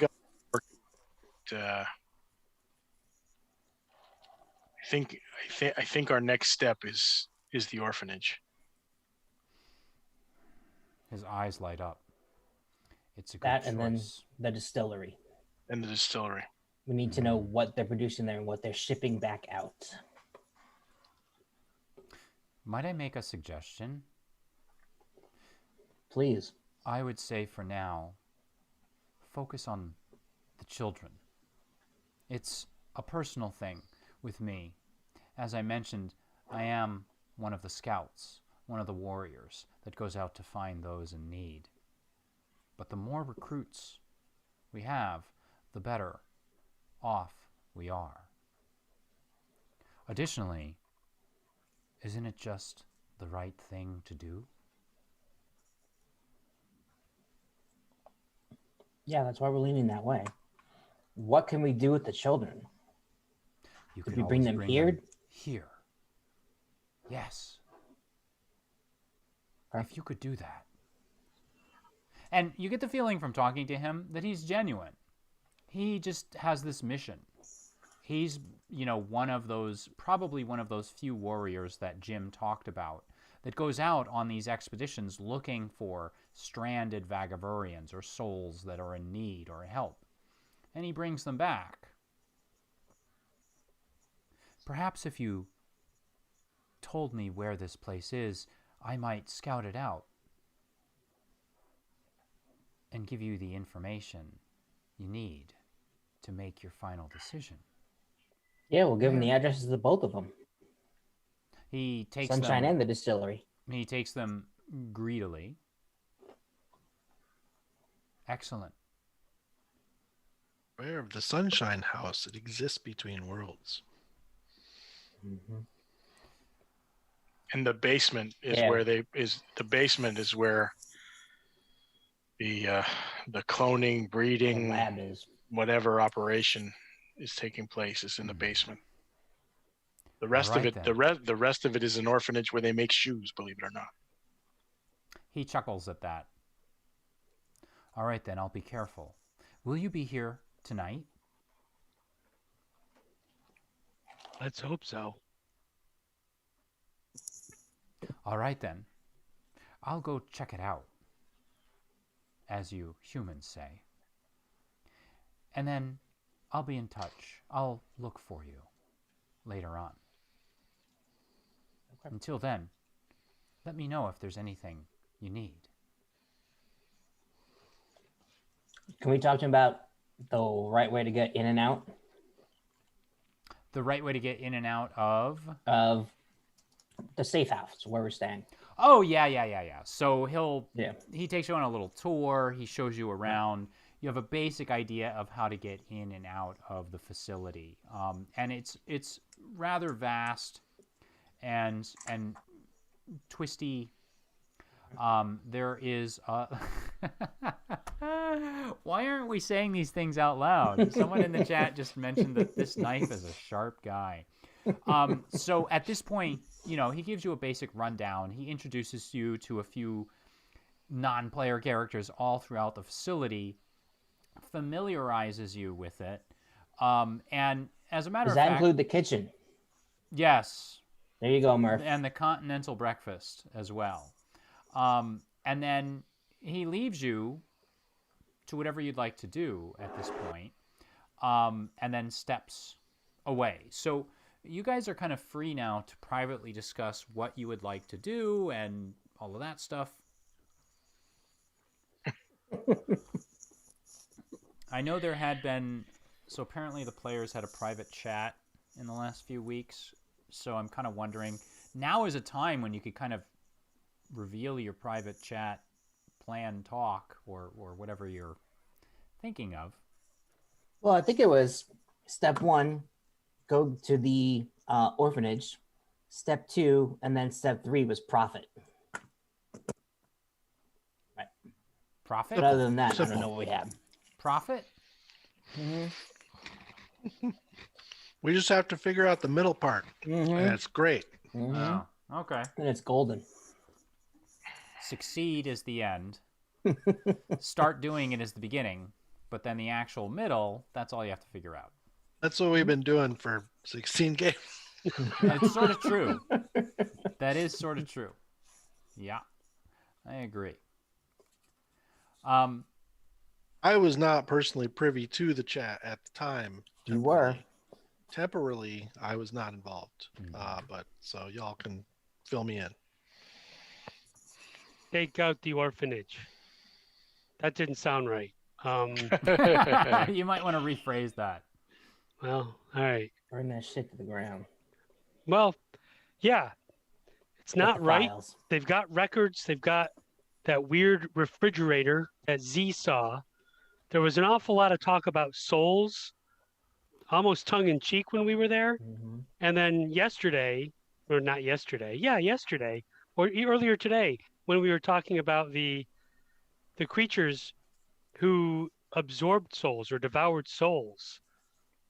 I don't know that that's a coincidence. I think the children may be fed into this war machine somehow. And I think it's more imperative than ever that we go rolling in there. Agreed. And we need new Pantsman, shoes. Coatsworth, they get in our way, we roll through them. Maybe we solve 2 problems with 1 visit. And TBD needs shoes. And so is this kind of like your line that you're sort of pursuing, your avenue that you're pursuing? Yes. Okay. Yeah, I think if there's any difference we can make in Boston, it starts there.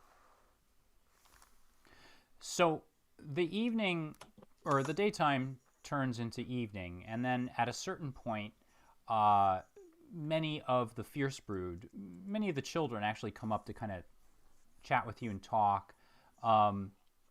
You discover actually that Pascal does eventually come back, and he sort of thanks you, and he's just basically hanging out with you. And you're a bit of to them, you're a little bit of a unique thing. They're used to, of course, talking to Earthers or humans, as they sort of equally refer to you both as, or to you as, but they're not used to being open and honest. And what you discover is they're all rather bizarre looking in different ways. I hesitate to use. Well, they're all very unique looking. Each and every one of them has something distinct about them. And the 6 or 7 that you saw up on the dais before are just a small representation of how diverse and different they are from human beings. And when I say this, I don't mean necessarily that they look as if they have abilities, but they do look like, it does look like a conglomeration of all kinds of different species that are all kind of working together, and they each have like their own unique sort of abilities and their own particular look to them, and their own sort of manner of behavior. And you are eventually brought to a great dinner that's taking place in. So just to clarify, there's no repeat of species. There's not multiple. Oh no, I'm same sorry. Species? There are times when when you sort of like, you notice that, oh, this particular creature is one that I've seen before. You notice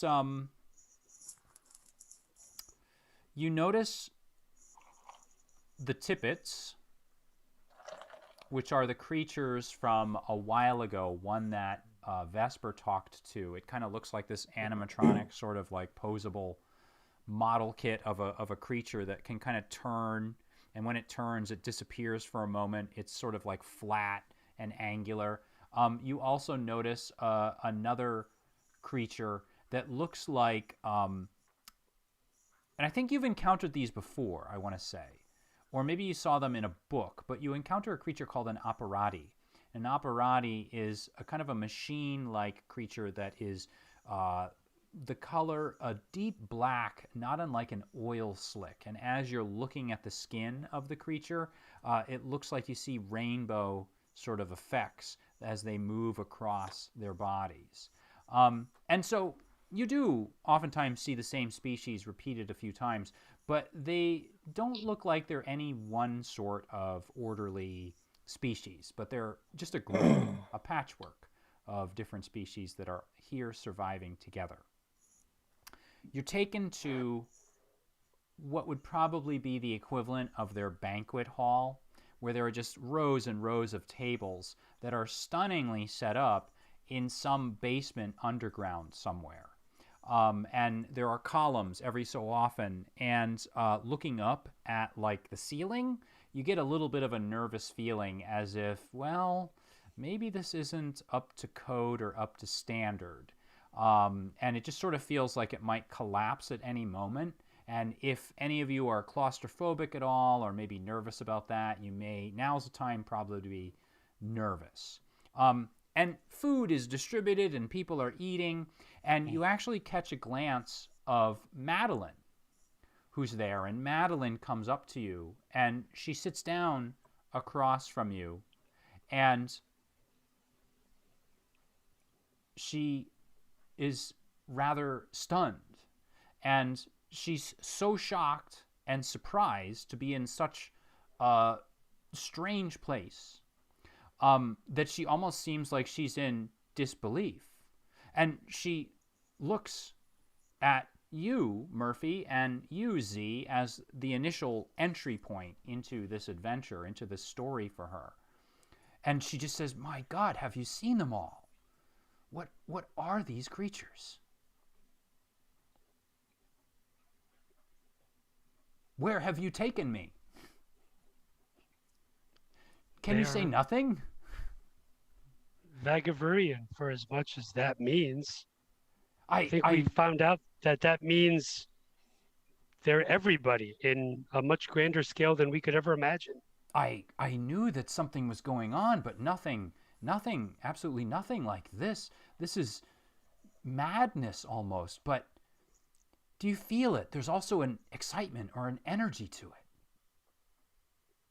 And she looks at the four of you, who look very kind of like, I'm assuming you're as solemn as you appear in the game now. I may be wrong. You don't feel it?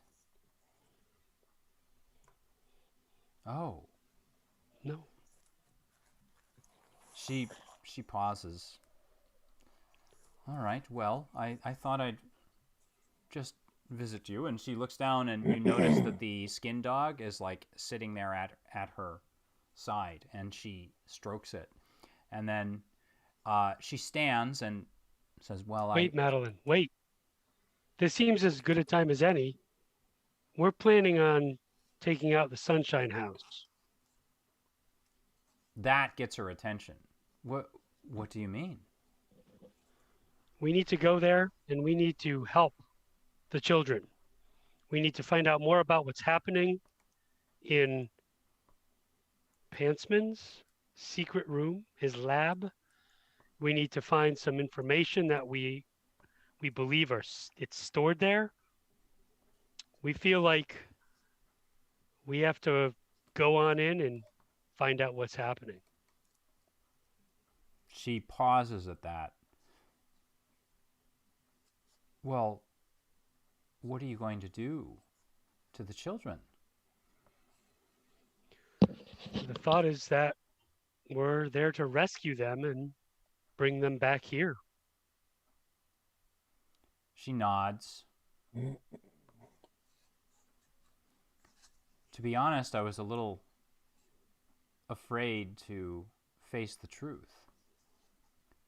In all my excitement, I kind of knew in the back of my head that there was something wrong, and I guess that's something that I'm realizing is that those children shouldn't be there, and something's going on.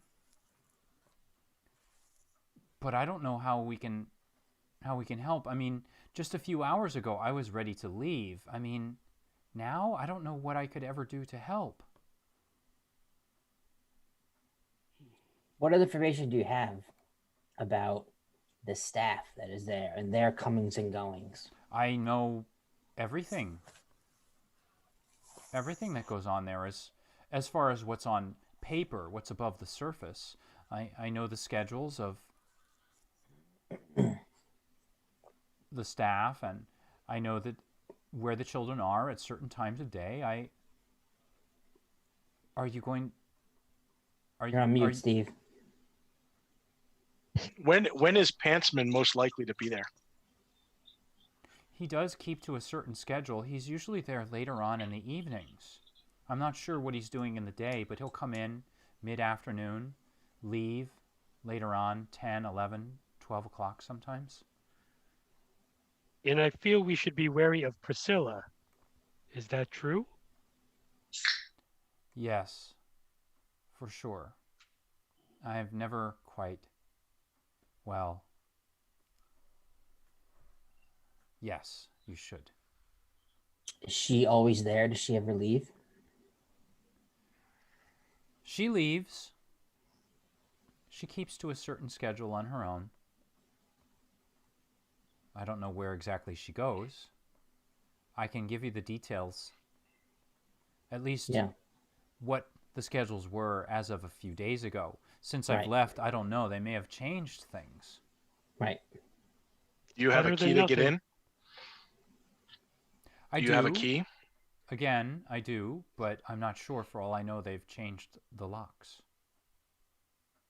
We can handle locks. That's fine. We can handle doors too. That's right. Yes. Give me a brick and I'll take care of it. I knew there was gonna be a brick joke. All right. Yeah, if well, you could write all this down, that would be helpful. How many people stay overnight with the children? There are probably half a dozen staff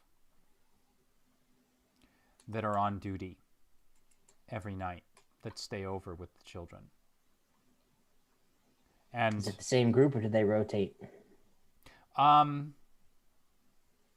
I'm thinking kind of outside of her. I'm just gonna say she's willing to work with you on the schedule, the fine details of it. Yep. So that you can kind of build a basic plan.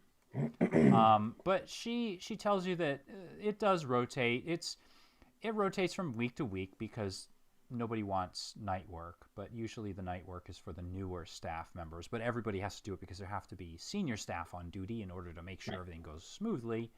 And, people call in sick from time to time. One more question for you. Were there any areas you were not allowed to go? Well, there was, of course, the basement, and just that one time. But beyond that, I was never... Well, let's just say that Humbert had an office with a doorway. And I've never seen what's beyond that doorway. There were also some rooms on various floors where they took the children to give them a talking to when they were a discipline problem. There's a child in that orphanage who seems special. What can you tell us about, and I don't remember his name. Rafi. Yes. Oh, Can you tell Rafi. us about Rafi? Her eyes light up at him. And she describes a boy that came in relatively recently off the streets. A young boy whose parents, well, according to Rafi, his parents just went missing. He had no idea actually what had happened to them. And she talks about the fact that Rafi did seem special. As a matter of fact, most of the children there seemed very special. in a different way, kind of like in the way that the four of you are special. They could sometimes do things like the things that apparently you four can do. And now that I'm several days in the wake of having worked there, I'm starting to connect the dots. And I think that perhaps they were looking for youngsters with your abilities to use them for their own purposes. But I'm not certain. It's just my guess. And it may have something to do with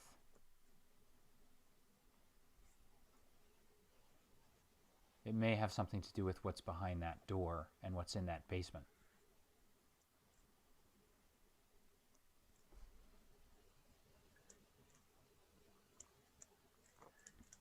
Thank you. She Right, nods. boys. Yeah, so we go first thing in the morning, or do we wake up, we catch a couple hours of sleep here, and then venture out at night? Yeah, we got to figure out what you want to do, right? My best guess is probably at night. Less staff, less chance for kids getting in the way, things like that. Then we have to touch base with Knife first, don't we? Yeah, definitely. And it's approaching, actually, looking around this hall that's more like a underground basement that they've made to look like a hall. Knife is noticeably absent. And you do see many of the people that you saw eating before. Mother and Jim and several others that you saw on the dais are all kind of eating together at a certain place up front. And they're sort of giving you a respectful amount of distance and perhaps engaged in a private conversation on their own. But you can't help but kind of notice every so often, you're not sure, but maybe is Mother looking over at you? You don't really know, because again, whatever her face looks like, it's obscured in the shadows of that hood. Up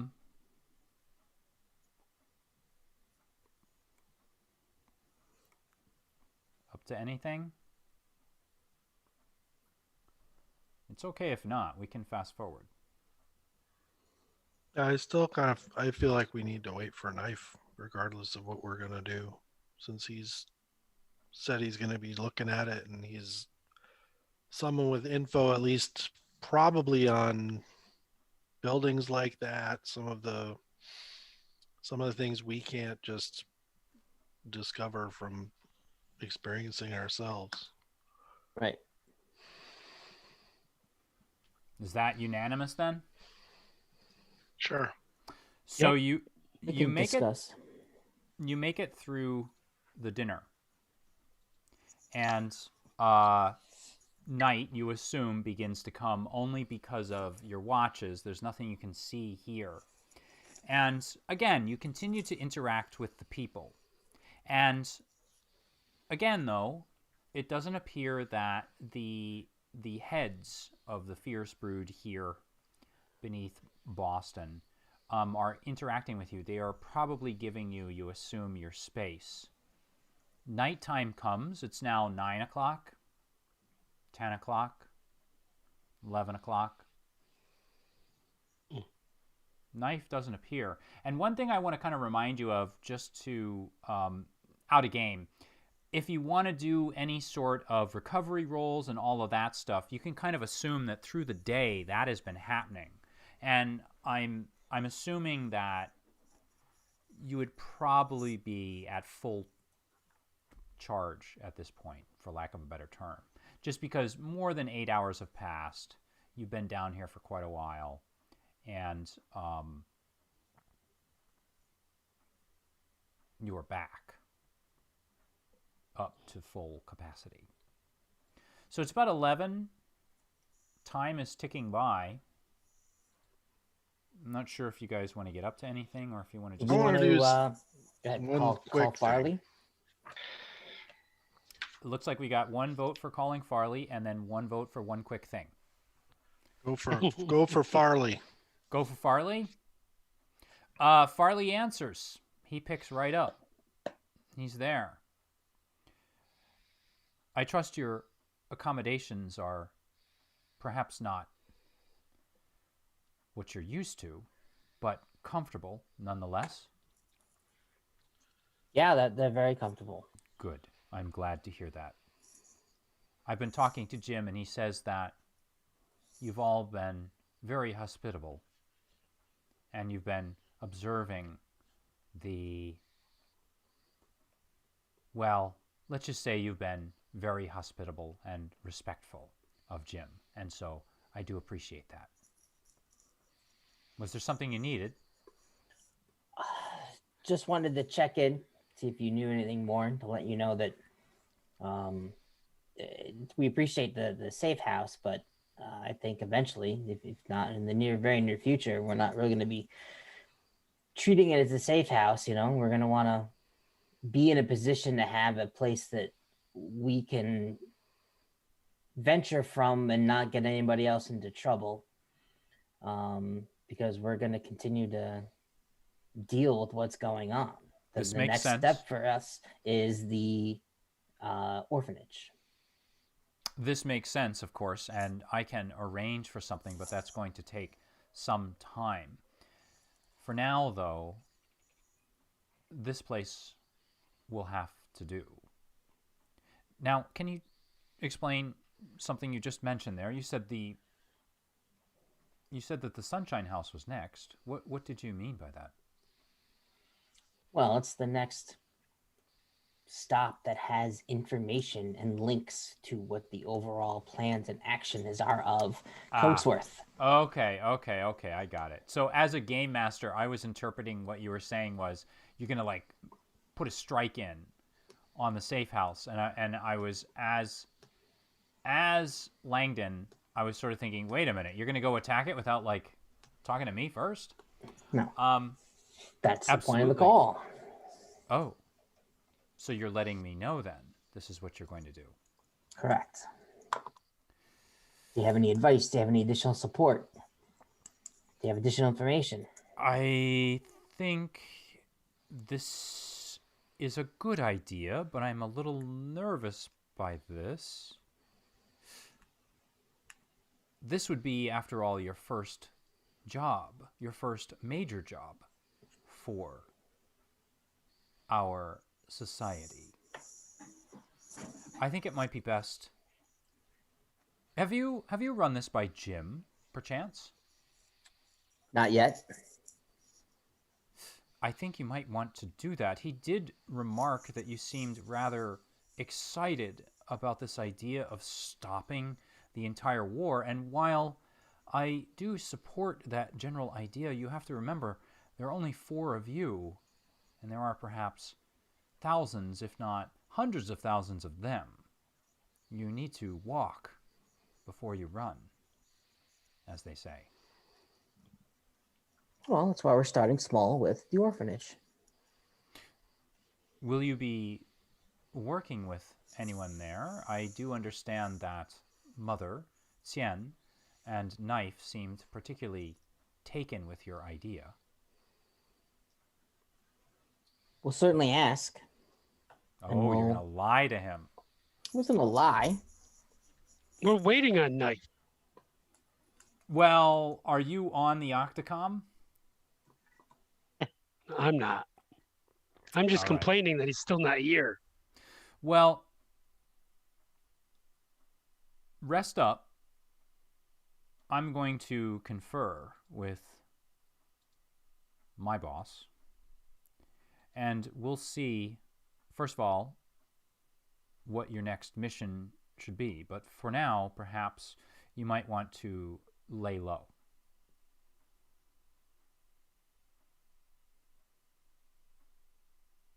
If you're not answering, he's going to hang up.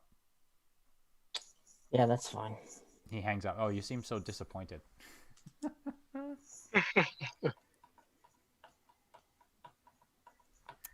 11:30 comes and there's no knife. It's getting late. It's 12 o'clock now and there's no knife. Vesper, do you have any way to maybe look for him? Oh, right. I'm sorry. We can rewind, and during the call, we can go to Vesper if he wants to do something. Well, I had decided not to do it right then, but now that time's dragging on, I definitely want to. So I'll answer TB to yes, I'm going to. All right. See what I can see. I'll go find a nice, comfy corner of our abode and hunker down. And like as we've just been spiraling weirder and weirder through this kind of thing, this journey we've been on, I'm just going to close my eyes and remember back to the Sunshine House, and I'm just going to view the area. I like this. Okay. Do you have a particular ability for this, or are you just going to be doing like a general kind of... This is distance viewing, which turns out it's not just something I'm in. The ability lets me a place I've experienced or seen. Right. So I can just do some distance viewing. Okay, so are you watching it in real time, like as it's going on? Yeah. Okay, cool. I love this. All right. So it's 5 intellect points. This is so cool. Yeah, so I can see, hear, smell, basically sense the area. And I'm just going to like hunker down. And I know it's kind of like you can check in and out of it, but for right now, I'm just going to get in it and just observe. I like this. Okay, so tell me how you're going to use it then for your roll. So you're spending 5 points. How are you going to ease the task?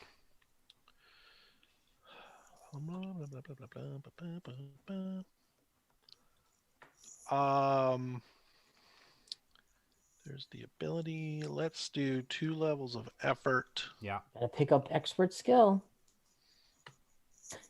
I don't have that.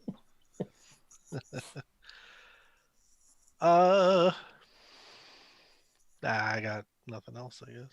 Okay.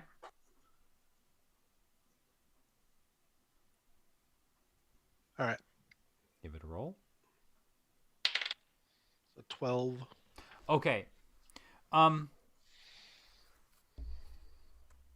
Kind of similar to what you were doing before. So I assume that distance viewing is a little bit different than that little probe you kind of sent into Vagaver before, correct? No, well, that was the ability. Oh, okay. All right. No problem. But this is where it's essentially that, but I can do it from wherevs. Okay.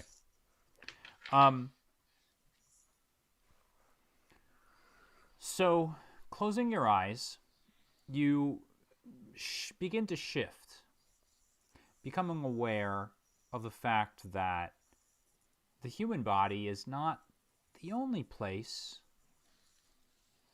in which the spirit that Jim and the others have been talking about today can exist. And you realize you can actually separate the two. And you begin to float up out.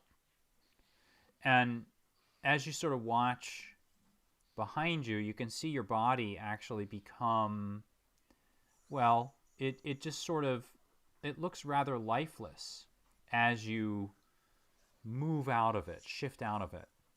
You begin to float up into the ceiling. And then through the ceiling, and then you begin to see molecules of concrete, steel, eventually dirt.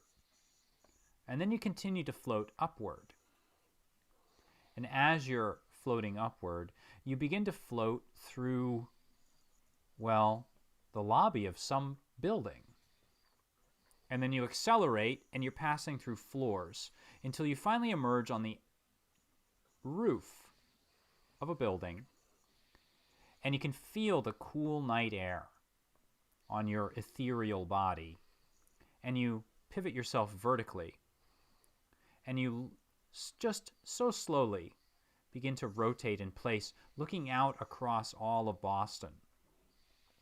And you finally orient yourself in the direction of the Sunshine House.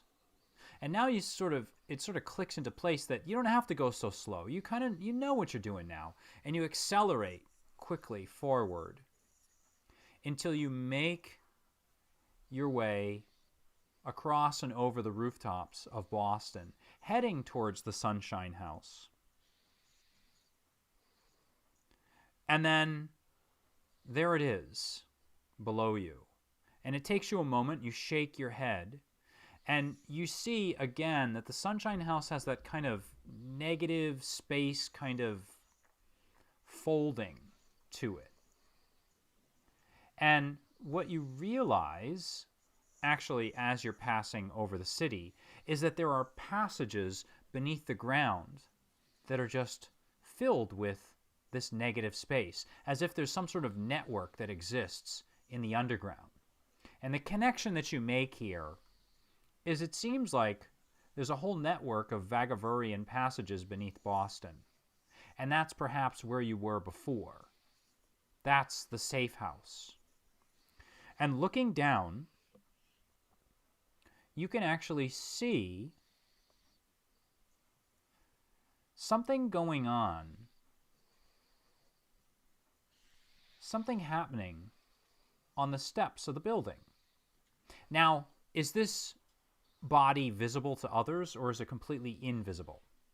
No, it's just an invisible sensor that's there.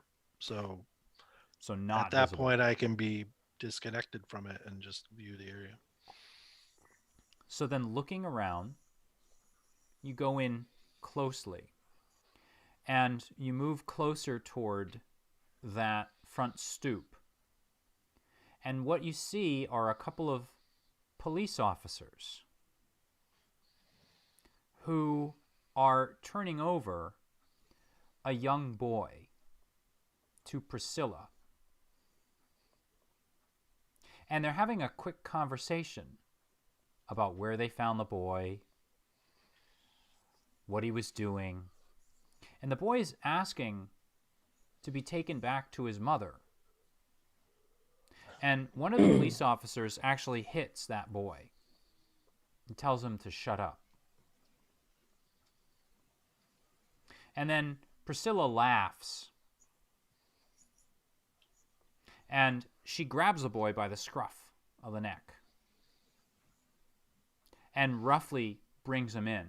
And a couple other nurses, or I should say a couple other staff members that look like they might be nurses or attendants of some sort, they come and they take the boy off back into the Sunshine House. And then the nurse talks to the officers for a few minutes. And as they talk, what you hear every so often sprinkled about in the conversation is Vagavurian.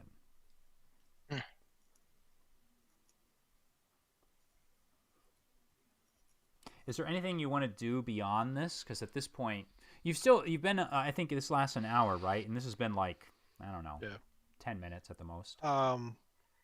Is it like a one-sided thing where she's speaking Vagavurian and they don't really notice, or do they also speak Vagavurian? You are hearing it from her interspersed in her in English. So it's almost like you're hearing something that's kind of stuttering in a way, in and out. And it's coming from one of the officers, but not the other one. They all appear to be, it sounds like they're speaking English, but you hear kind of overlapped every so often with these words stuttering out is Vagavurian from one officer and from from Priscilla. Yeah, I'll just surface from that and regale that the in living color, like this is exactly what's happening, and that the Vagavurians have infiltrated are part of the police force, and they are complicit in bringing children here to the Sunshine House. And so once you convey this, time continues on. It's now 12:30.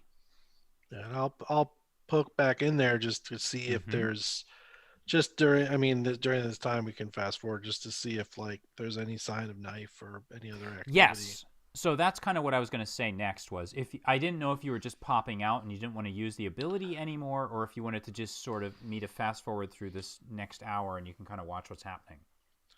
Yeah, that's fine. I was just going to tell the gang and then I'll go back in. Okay. So as you continue to watch, those two police officers leave. And sure enough, 15 minutes, 20 minutes later, oddly enough, a couple of street thug-looking guys come up. And they deliver another child. Something very similar happens. The child sounds like they want their mother. It sounds like they want to they want to go home. Priscilla gives the kid a smack. A couple nurses come and take that kid.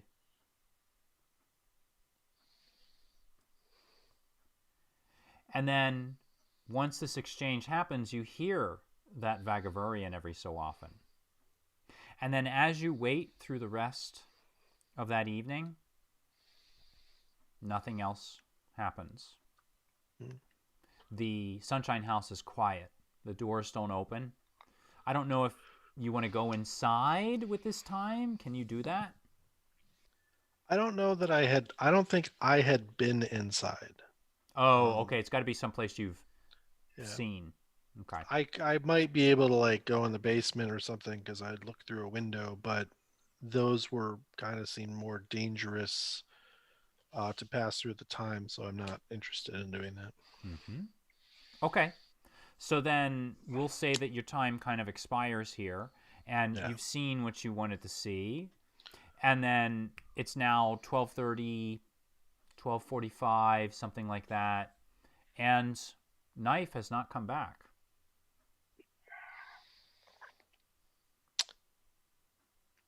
Yeah, I tell everyone that I had not seen or heard anything of him. And just talk about how, this is explaining all those stories we'd have of disappearing people early on in our time here where it's just the criminal element of the street being Vagavurian cops, same thing.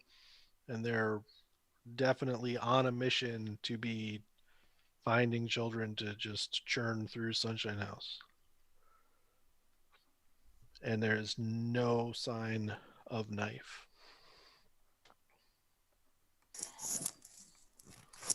Well, I guess we're just going to have to go there to help find him. Well, maybe we should go talk to Jim first. Let him know.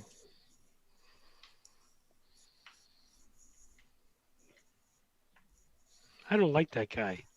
And then we can go out. You guys going to bed now? Which guy don't you like, Frank? Jim. Yeah, he's a hider. He's avoiding. Did Knife mention like when he was coming back, or just He like, said, hey guys, I'll be tonight. back? This evening. You're going to be here this evening. Yes. So that could mean that he was compromised. Could. Let's just wake up Jim, see if there's a way to communicate with Knife, and if not, like we should get out there. Yep. I'm good with that. We also remember, and I hate to be suspicious, but we tipped off Langdon. Yes, Let's we see. did. Let's see. I agree. That's a concern. He had a lot of questions. So what do we want to do here then? Are you going to go wake up Jim at this exact moment, or are you going to... Is that what you want to do? Yeah, my vote's to go wake up Jim. Go wake him up. Do it. I'll go along with that. It's fine. All right. So you make your way toward back toward the office where you had first met Jim, at least insofar as here at the lair of the FiERCE BRooD. And standing there at the door are two rather large-looking creatures. The two that you had seen before, the one that's kind of like this big blobby thing, and then the other one that's like this big fleshy thing, just for lack of a better word. And the two of them kind of like stand up and they move over to greet you. And they are startled at the idea of you going in to see Jim. Is this really necessary right now? I think it is, only because it concerns Knife. What about Knife? He seems to be missing. Knife is missing. Well, you are guests here tonight, and Jim did say to get him should you come to see him. So they kind of look at each other as if they're trying to do a mental calculation in their head. And the other one says, so let's let them in? And then they start nodding. And then with that, they open up the door and enter in there into this chamber. And they flip on a light. And taking a look in the hall, you kind of now see that there's something different now about the hall. There's actually at the back of the hall, in the same area where the desk was, there's now kind of like a gray, smoky kind of glass-like orb. And it's just sort of floating there.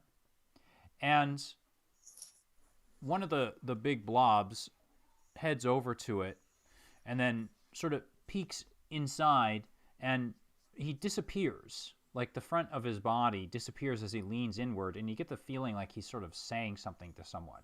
And then he sort of backs out of it and comes over. He'll be with you. Jim will be with you in just a moment here. And then the two of them get together, they turn around, and then they exit the room. And then the orb itself just begins to kind of dissolve. And as it dissolves, Jim steps out of it. And whatever was there before, there's no desk now. There's no orb. There's no nothing. It just sort of disappears. And as he walks towards you, you get the feeling that when you first see him, he almost appears like you can see through him, and then becomes more and more and more solid as he approaches. And he's buttoning the cuffs of a pair of pajamas that he's wearing and scratching the 5 o'clock shadow, which is now actually like a 1 a.m. shadow. Do you fellas need some help? Is everything all right? Well, we probably do need some help, yeah. Earlier today when we were getting settled, Knife offered to help us out. And he's always been a very helpful member. He was intrigued with our idea of going after the orphanage, and he offered to advance scout, see what he can come up with. And he's been gone, I don't know, hours at this point. Oh, well before dinner. So we didn't know if there was possibly something happened to him. There's a way to communicate with him. He stops for a moment. Well, I didn't see him at dinner. Are you sure? Perhaps he's probably in his room. He probably just didn't return to see you. With that, he actually leans over and then tells one of the blobs to go find out whether or not Knife is in his room, or go see what's going on.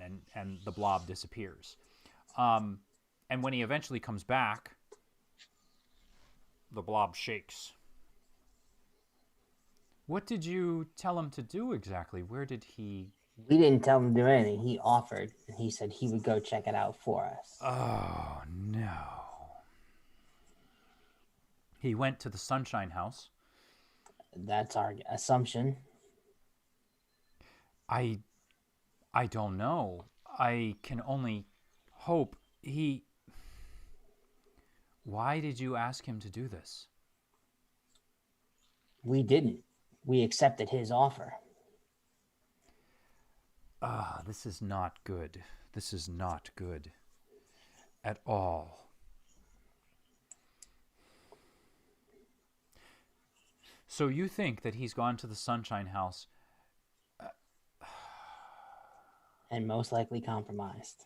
And most likely. So our thought is, of course, to go there now. We don't expect anyone else's help, but we needed to let you know. So you've made your decision then. You're going now. Is that it? Well, it seems time is of the essence, right? If we would like to help him out if he is in trouble. But if you know of another way to contact him or find out more about his situation. He pauses. Then perhaps it's better if you go with some of us. And when he says that about folding themselves out of the shadows, like origami, a dozen creatures begin to fold and unfold themselves, growing out of the darkness, forming behind you. And when they completely form, they have the look about them of those doll-like soldiers that you saw earlier on when you came. And one of them steps forward, and this one, again, looking at it, what it looks like you are seeing is an action figure. So in other words, the clothing of this creature, for lack of a better term, of this soldier, is built into the body of it. The helmet appears built into the body. The hair appears almost solid. And one of them steps forward, and this one has a lot of stripes. And it looks like it's the one that is in charge. Oh, ladies and gentlemen, if only you knew what they were saying in the chat. We've been asked if one of them has Kung Fu grip. It may very well. We'll find out. Well, the Kung Fu grip was when, like, the forearm rotated, right? So it steps out of the darkness, these shadows, and Jim looks at this one particular soldier, and the soldier nods as if he knows what to do. And the soldier turns and looks to the four of you. Well, gentlemen, it looks like we've got some business to take care of. Let's move out. Let's do it. Go. And so with that, they begin to march through the halls, and they surround you. And looking at them, as you look at each and every one of them, they each have distinct features that are kind of unique to them. But they don't quite look right. They look like they should be human, but they're not quite human. And as they kind of ready themselves, walking through these halls and marching, when members of the FiERCE BRooD see them, and now it's very quiet the halls are quiet except for like a few people here or there, a few creatures here or there. They instantly step back and allow them passage as they lead you through. And then ultimately, they make it back up. They take you through toward that very first building where you entered before, 1 or 2 episodes ago. And there, they stop, they do a quick check, and they look at each other, and their uniforms begin to fold back and forth like the origami shadows that they were before, and they reform. And they reform into what looks to be civilians. Some of them wearing suits and maybe ties, a few of them just looking like members of the lower class or the poor class, a few members of the middle class. They reform, but their faces remain the same, and they still have that kind of artificial look to them. They're kind of polygons in a way. And they look, and the one in charge just nods. I don't believe I've introduced myself to you, gentlemen. My name is Michael Taylor, and I'd like you to please just stick with me. I do know that each and every one of you is quite special, and to be honest, we've been always listening in. So we know that you can do some things yourselves. But if you'll just leave the work to us, we'll take care of this. Understood? Understood. Lead the way.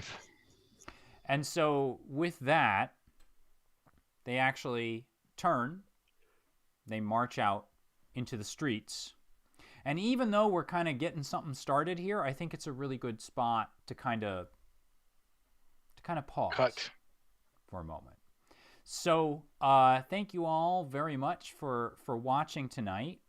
Next week we're going to pick up where we left off. If you like what you saw, please like and subscribe. I always appreciate that. So thank you all very much for watching. We'll see you next